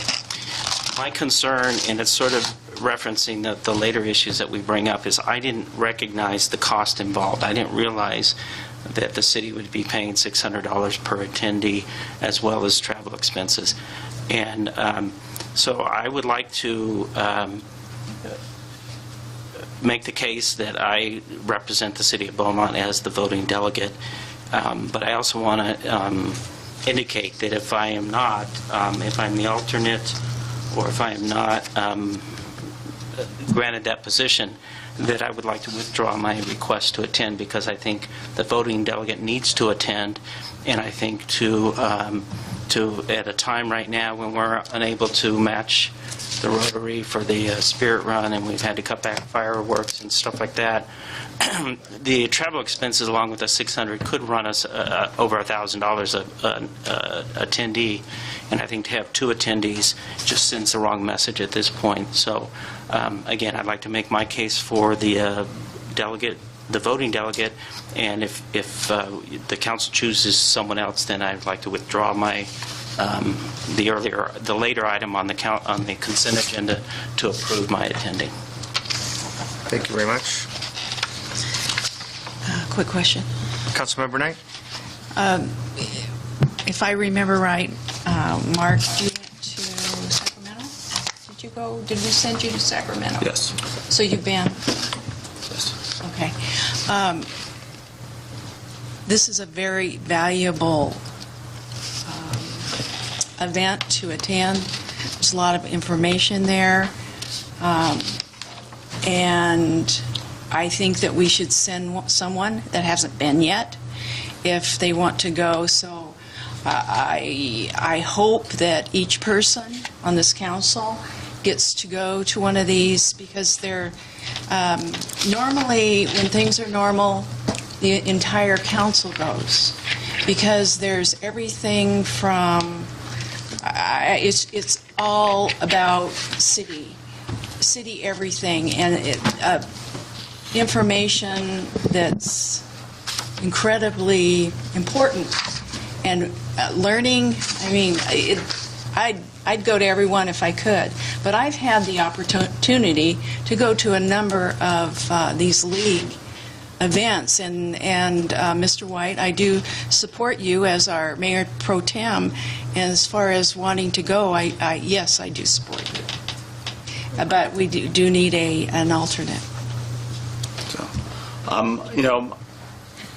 I would like to attend. I mean, you had suggested how valuable this information is, and having gone in the past, I see the value with it. And I just submitted my name to be on a committee, and I'm most likely going to be on that committee because there's an opening. So, to be a voting member on that committee, selected by the regional, you know how that works, yes. Night. That's my attendance, and to be important. My cost of everything else was going to be on me. I wasn't going to put it on the city. The only thing I asked is the city cover the $600 registration fee for my attendance, and that was it. Hotel expenses and everything else I was going to cover on my own. That's what I've done before, and I'm going to continue doing that. So.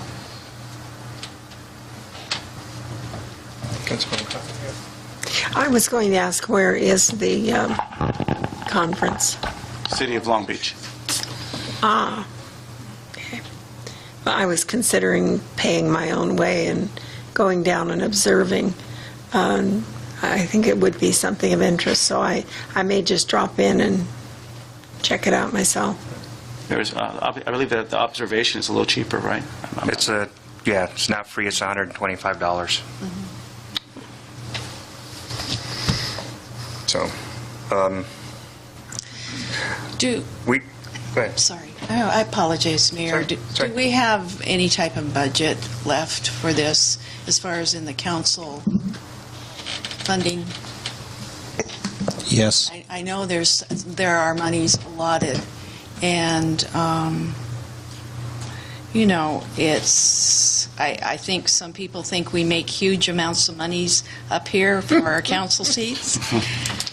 Quite the opposite. Most council seats, it costs the person that is in the seat.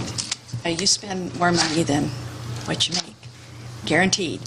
It would be nice if we could use some of those monies to cover the cost of either observation or whatever, but come to some type of an agreement, because these are important, and I really would like to see each and every person go to these.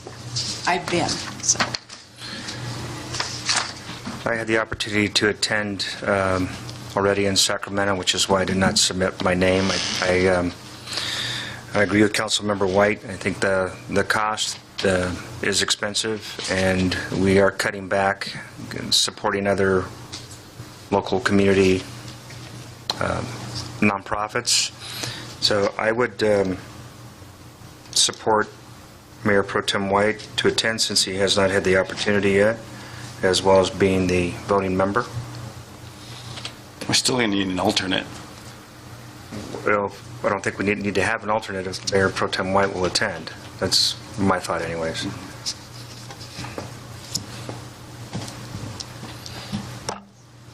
I think we should choose an alternate in case something comes up and I can't attend. Okay. I mean, I'm going to be there. I'm going to be a voting member on that committee, so, I mean, the city's not covering me for that cost. I'm going to have to cover it one way or another, so. You're a voting member on what committee? I submitted my name, and for a position. For what committee? Taxation. Okay. So.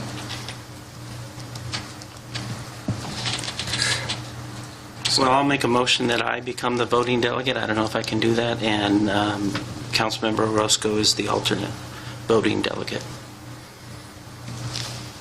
I'll second that. Okay, so we have a motion by Mayor Pro Tem White and a second by Councilmember Knight to designate Mayor Pro Tem White as the voting delegate and Councilmember Orozco as the alternate voting delegate. Roll call. I'd like to, hold on, add something to that, if I may. Before we do that, I would like to add on there should be several things that we're going to be voting on, if I'm correct. And I would like to, what we've done in the school district for CSBA is that prior to the meeting in October, that those things will be brought to the council, and the council will have the ability to recommend our position before it gets sent by our representative on the council. And I think that would be appropriate in terms of, I mean, I've seen other cities do that. I've seen other bodies do that. I've seen school districts do that, and I think that would be appropriate. If I'm the voting delegate, I will do that. I don't think we need it as part of the motion. So I would. No, but it needs to come back as an item on the agenda. Okay, but I'm not comfortable with that amendment to my motion. So a motion and a second? Yes, let's take a roll call on that motion. Roll call, Councilmember Orozco.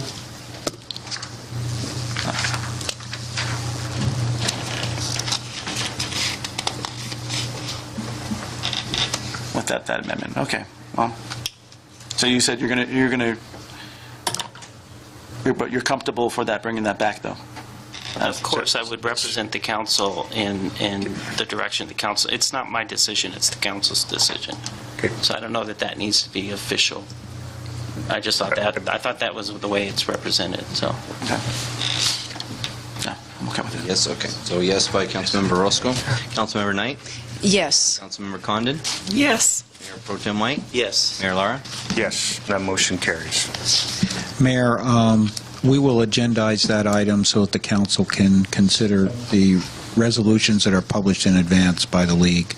And then that way, Mayor Pro Tem White will have the direction of the city council. Now, knowing that, a lot of times there is a process that the league has where at the convention itself, things can be brought up and put on for voting. So obviously those would not be considered by the council in advance, and our delegate would represent and vote on behalf of the city on those things that are brought up at the convention.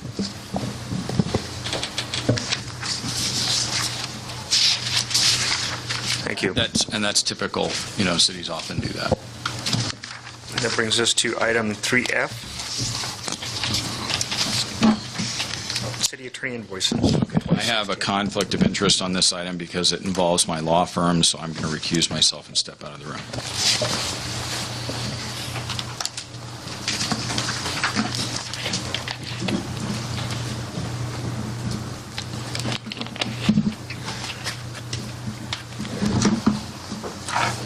Mayor, that we have before you, members of the City Council, we have before you the City Attorney invoices for June 2016 in the amount of $77,420. We recommend the City Council authorize payment.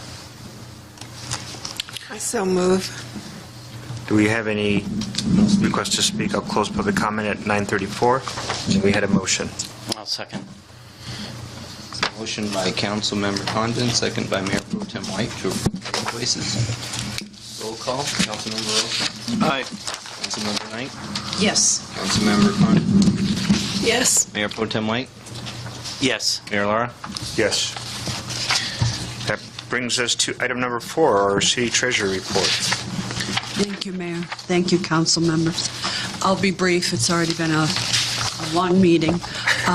The tri-party agreement with the new trustee is in legal for Wilmington Trust to replace Union Bank as trustee. So it's in legal now, and the trustee payment will still be made to Union Bank, but the timeline will wrap it up by the end of September. So the switch should be in place and the transfer of funds should be in place by the end of September. So that timeline is right on target. The quarterly reports on cash and investment are on the consent calendar, and so if there's any question on that, feel free to pull it. Milana is here, and either she or I can address whatever questions you might have on that. The Standing Financial Committee, the name change will be in effect on August 20th. So the following meeting after that, it will become the Finance and Audit Committee. The Standing Financial Committee approved the format for the State Controller's Office checklist, where we can track progress of compliance on the recommendations of the State Controller's Office. So that was approved. So we will be finishing that up with more data and then working with staff to establish timelines and goals and steps to make sure that we're moving ahead as quickly as we can on those issues. The State Controller's Office, we're having discussions with the State Controller's Office on the billable amount for the audit to see if we can have it reduced. We've already had it reduced somewhat, and we have gone back to them for another reduction with a lot of discussion about the situation that the city's in to see if we can move that downward. The Standing Financial Committee also addressed the escalator and the fact that the citizens have not had any uniformity in a response on any of their questions about the escalator.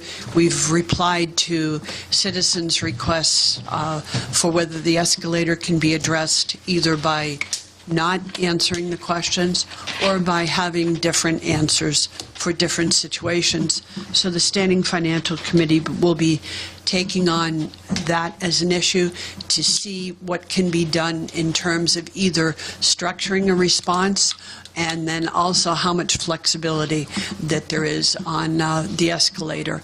So you'll be hearing more about that as we go forward. So if there's no other questions, I'll wrap it up so we can move ahead. Just thank you very much. Thank you. Brings us to item number 5, our city manager report. I have nothing to report. I tried to get out the back. Make it, but I have nothing tonight, Mayor. Our city clerk report, item number 6. Thank you, Mayor and Council. Just a brief one as well. The clerk's office has completed the June 2016 public records request report. We had 43 requests in June and 43 completed. If you recall, the report contains who made the requests, what they requested, and what the brief city response was. I just want to remind Council that if you ever want a copy of the report or on a regular basis, let me know. And it is available to the community as well after its completion. Thank you very much. This brings us to item number 7, the city attorney report. Yes, at this meeting, I'm going to go over some of the items that we worked on that would have been in our last invoice. Just to give you an idea of some of the items that we worked on, not the current one, but the prior one. And then what I'll do at the next meeting is I'll give you a report on the more recent one, because I was gone, and so you didn't get my last report. So I wanted to bring the council up to date, but it's somewhat lengthy, so I just wanted to cover one of them tonight, and then at the next meeting I'll cover the other one. So some of the items that we worked on included work that was done under the retainer for time, June time, and the attorney hours worked were 113 hours at an adjusted billing rate of $66.25 an hour for the retainer work that we did. And the work included work on a sales tax participation agreement between the city and USEF Crossroads 1 LLC, work relating to the Sunny Cal settlement agreement between Beaumont, Calamasa, and the Sunny Cal development, work on the transit director contract, review of documents related to Public Records Act requests, research into legal questions related to Public Records Act issues that staff presented to us, work on code enforcement issues, work on issues related to the pending SEC investigation, work on a professional services agreement between the city and Mr. Dice's firm, work on an ordinance with city staff. Well, actually, it was more than one ordinance that we worked on with city staff. Working on a cell tower lease. From time to time, we're presented with CEQA questions that we assist the city on. We also analyzed the law regarding a proposed MOU with the University of Redlands. In addition to that, worked on employment agreements, agendizing items in compliance with the Brown Act for council meetings. We also prepared staff reports. We regularly prepare closed session item descriptions.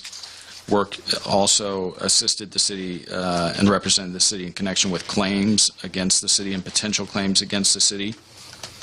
And that also included communications with opposing counsel. We worked on labor and employment related issues. And worked on issues related to the Three Rings Ranch. Worked also on issues related to the bond fund reconciliation effort. And worked on issues related to the Wolverine project. Worked on legal questions related to a possible police substation. And we worked on the lease agreement for that substation. Worked on issues related to propose the city recovery and sustainability plan, and then we also attended multiple meetings, including a meeting to review RFP responses for bond counsel services.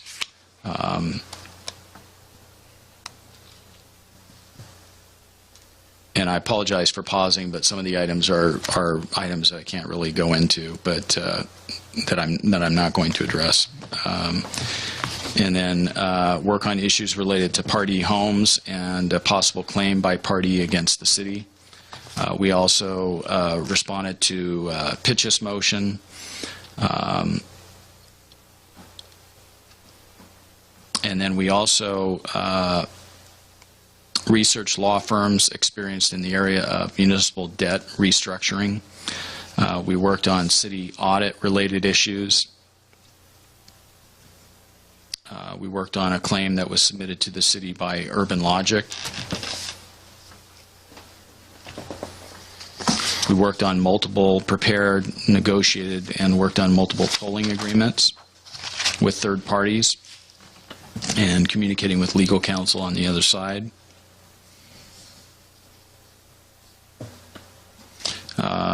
We also worked on issues related to the pending SEC investigation. And you have SEC counsel at Stradling Yoka, and we've worked on document-related issues with them and coordinated with them.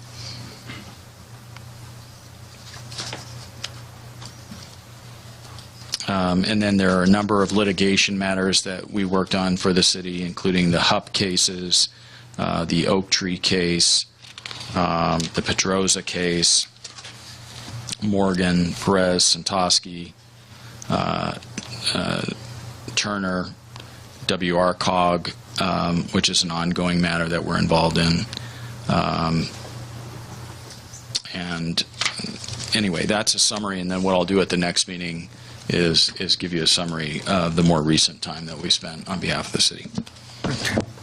Thank you. That brings us to item number 8, consent calendar.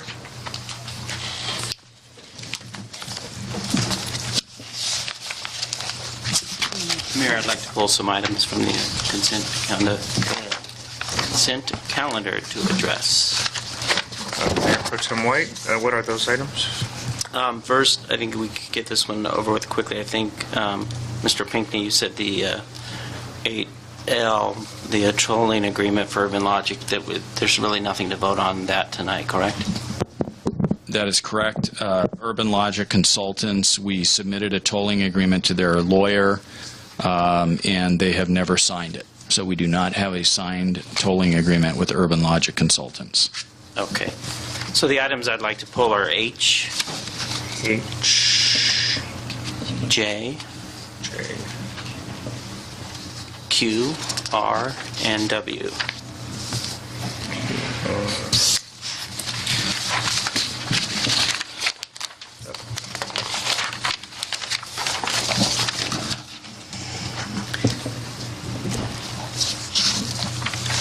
Any other council members need any other items pulled? Yes, I'd like to pull Councilmember V. Condon? B as in boy? V as in Victor. Oh, wasn't even close. Okay.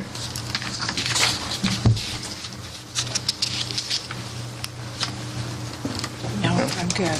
Councilmember Roscoe, do you need any pulled? No. Okay. With that, I'd like to make a motion to approve the balance, which would be items A, B, C, D, E, F, G, I, K, L, M, N, O, P, S, T, U, X, Y, Z, item AA, BB, CC, DD, EE, and FF. Yeah, we need to withdraw L from his list. Oh, I apologize. That's correct. So I'll second that list minus item L, 8L. Thank you. Sure. Okay, so approval of those items, minus L, made by Mayor Lara, seconded by Mayor Pro Tem White. Roll call. Councilmember Roscoe? Aye. Councilmember Knight? Yes. Councilmember Condon? Yes. Mayor Pro Tem White? Yes. Mayor Lara? Yes. Okay, that brings us to item H, approval of minutes dated June 21st, 2016. I want to start by thanking Mr. Warren for putting together an extensive consent calendar, because I still do the same amount of homework whether it's a consent item or a regular item, so it does not affect me. And I think, we're able to move through a number of these that would make us go into midnight. We may be done. We may have a record tonight, but don't jinx it. I know I just jinxed it. So, so 8H. There's a couple omissions that I think need to be fixed. On item 3A, there's 2 motions made there, and the second motion doesn't say who made the motion. And that was to direct the city clerk's office to schedule workshops. It just says motion to have a joint meeting. And then item 3E, similar situation, same thing. It just doesn't list who made the motion. So I would like to move that we approve the minutes with those corrections addressed and completed. I'll second. Motion by Mayor Pro Tem White, second by Mayor Lara to approve with corrections. Roll call. Councilmember Roscoe? Aye. Councilmember Knight? Yes. Councilmember Condon? Yes. Mayor Pro Tem White? Yes. Mayor Lara? Yes.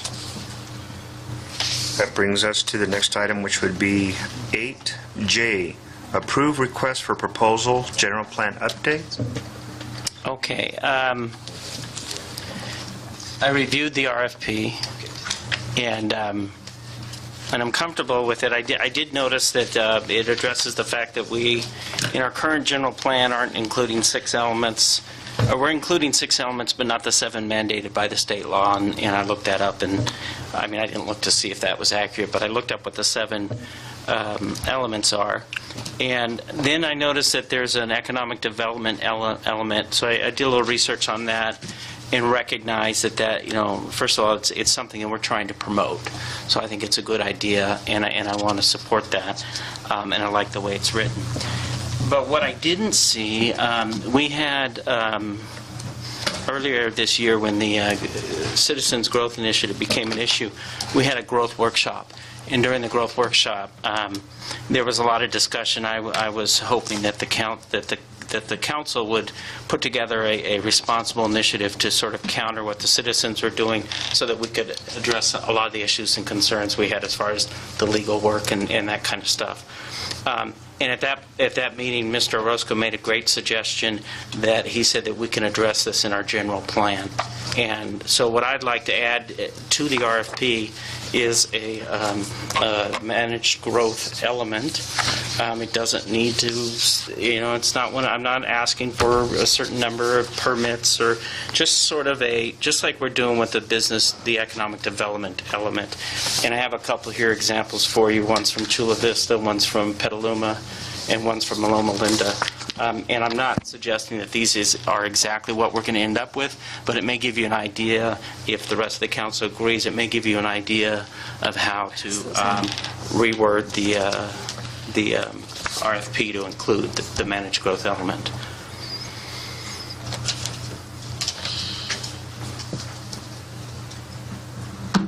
So if there's no other discussion, I will make a motion that we approve the RFP and we add a managed growth element to...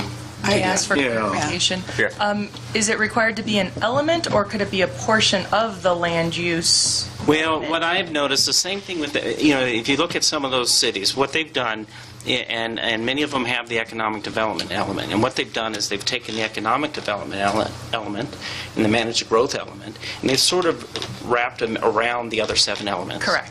Rather than have each one of those 7 elements referenced to an economic development or a managed growth. But basically it says, here's what we want to consider for the plan. Again, this is not something, we're not voting on a plan here, but what we want to consider as a council is a managed growth element that looks at land use, open space, conservation, housing, circulation, noise, and safety, just as if the economic development element, I believe, is going to address, at least in the ones I've seen, it addresses those issues, sort of brings them together.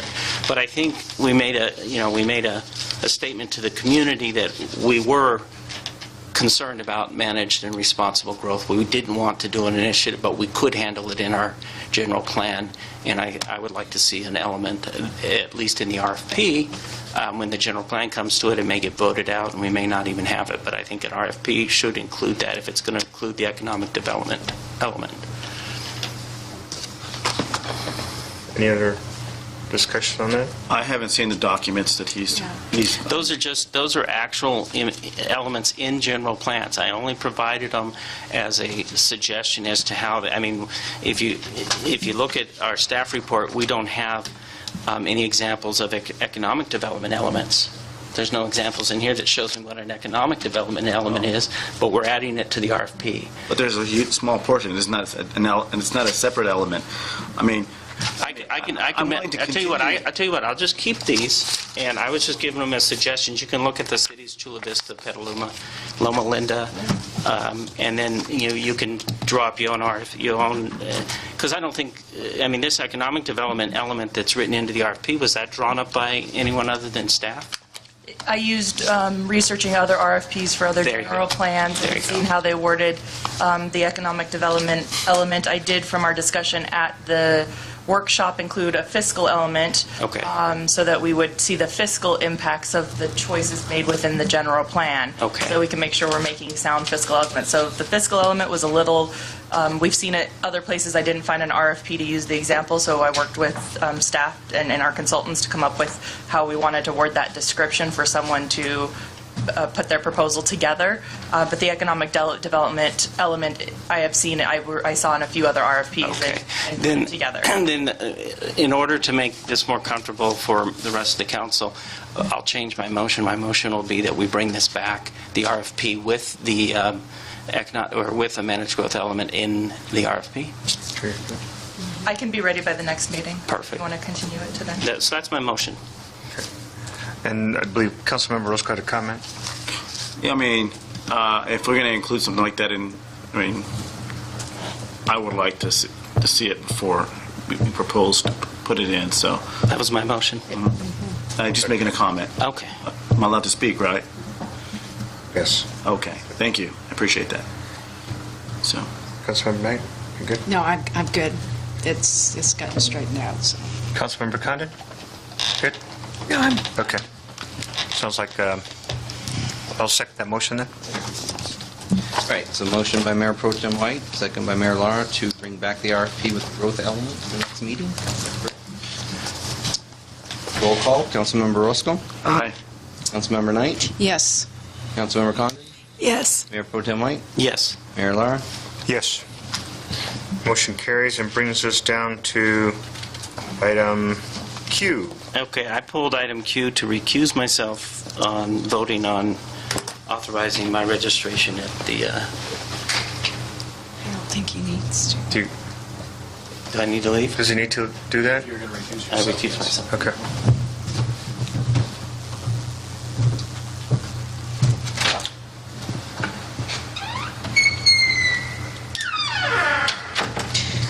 Okay, go ahead. I move to approve item number Q. As the representative, I agree. As I'll second the motion. A motion by Councilmember Knight, second by Councilmember Condon to approve. Roll call. Councilmember Roscoe. Aye. Councilmember Knight. Yes. Councilmember Condon. Yes. Mayor Lara. Yes. The motion carries, brings us to item R, approval of League of California Cities 2016 Annual Conference and Expo registration for Mark Orozco in the amount of $600. We'll bring up Councilmember. I do? Oh, I'd like to be here part of the discussion. Is it, you know.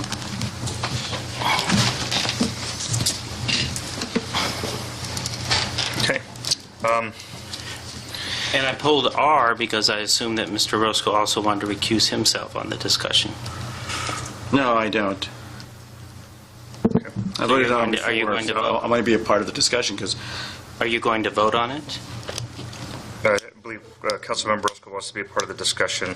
I don't think he can if he wants to vote on it. I can always... Clarification on that? Yeah, the item's been pulled off the consent calendar, and you're voting on an item that financially impacts you. So my recommendation would be to recuse yourself on it and step out. Can I just... Could he not just abstain? Can I just abstain? No. No. If you recuse yourself, you have to step out. Okay. Let me ask. If it's part of the consent... I voted on this before, on an item similar to this last time when I attended. And was it part of the consent calendar? I believe so. Okay, but this time it's been pulled. And I honestly, I don't remember that vote as we sit here tonight. I'm just curious, how do I benefit for this if this goes directly to the League of Cities? I don't see this. It goes directly to the League of Cities. Point of clarification, Mr. Pinckney, he can agree not to recuse himself, right? He doesn't have to recuse himself. That's his I'm choice. asking a clarification question. Can you answer my question first, please? Yeah, well, they're paying your registration fee for you. The city, you're voting for the city to pay your registration fee for you as opposed to, are you paying it? No, that's why it's on here, because I'm asking. Okay, so... But it will go directly to the right, but cities. they're paying your fee for attendance for you. So my recommendation is that recuse yourself and step out, and then let the council vote on it. Okay.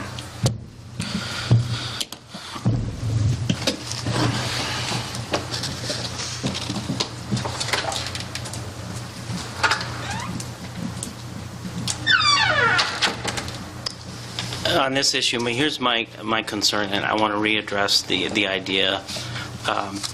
I'm assuming that while we're voting on tonight on both of these issues is whether or not we pay for the registration fee. We are not approving or disproving the rest of the expenses that come with that, such as driving. If someone chooses to drive all 3 days, I think in the example where the city paid for Mr. Orozco to go to Sacramento, we paid for his airfare. Even though he had said he was going to do it and pay for it, it made more sense than paying for him driving the mileage. The airfare was cheaper than the mileage. So I bring this up again that I think, I will defer to the rest of you as to whether or not we pay the registration fee, but I don't know how we address who does or does not get the rest of the compensation. Because as I said before, I don't think we should send two. And if the council decides that we are going to pay registration fee for both, then I would like to back out as far as the voting delegate and let Mr. Orozco go on his own, because it just doesn't make sense to pay the kinds of fees. And I think he already agreed that he would cover those costs, but I don't know how we address that or don't address that in these issues. So that was my suggestion. I mean, I'm comfortable if the rest of the council is of approving the registration for $600. I just wanted to address the issue of I don't want to get stuck in a position where we're paying way more than I expected we were going to pay, and I'm the result of that. So that's why that's my position on this issue. So I don't know, maybe you or the city manager could address that concern. Here's what you could do. You could go ahead and approve the $600 registration fee. Now, he told the city council that he would pay his other expenses, so we as staff would not arrange for any other expenses for him. And if he wanted any other expenses, because he did make a commitment to you in an open meeting, we would bring it back to you. Okay. Thank you for the clarification. Yeah.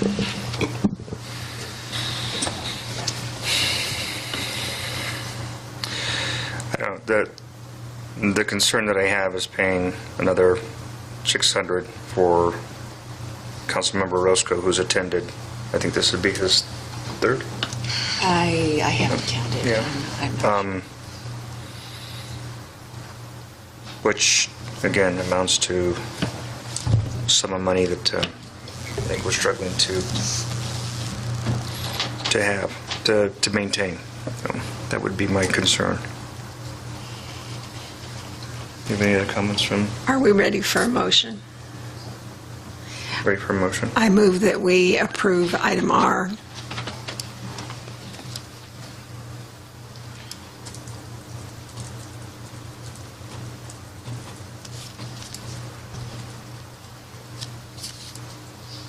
Motion dies for lack of a second.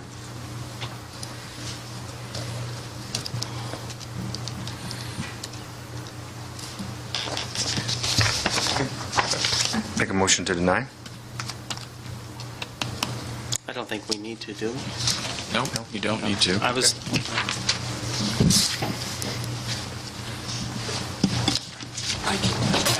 Johnny.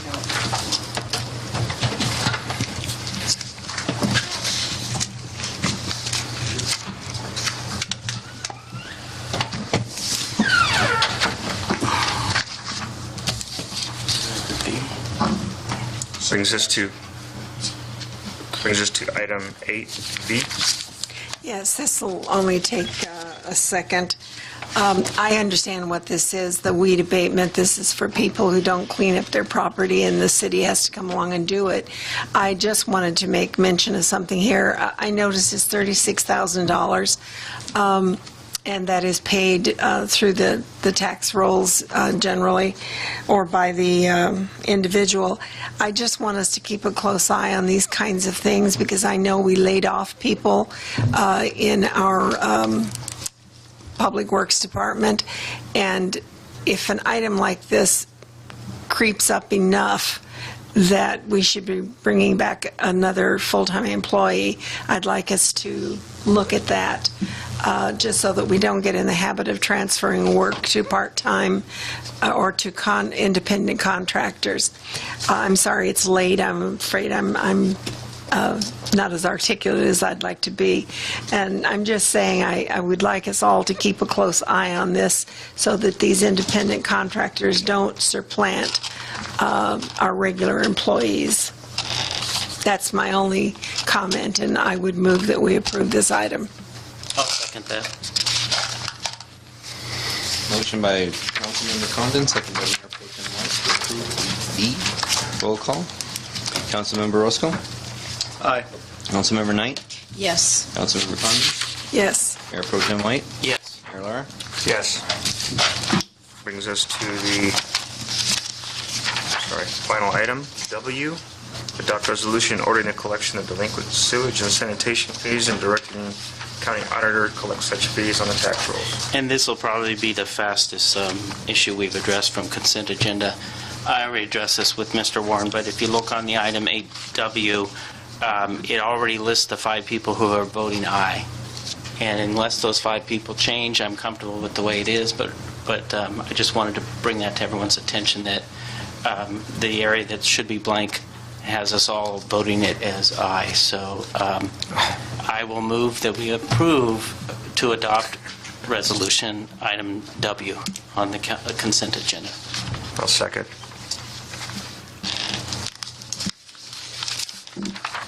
Second by Mayor Lara? Yes. Okay.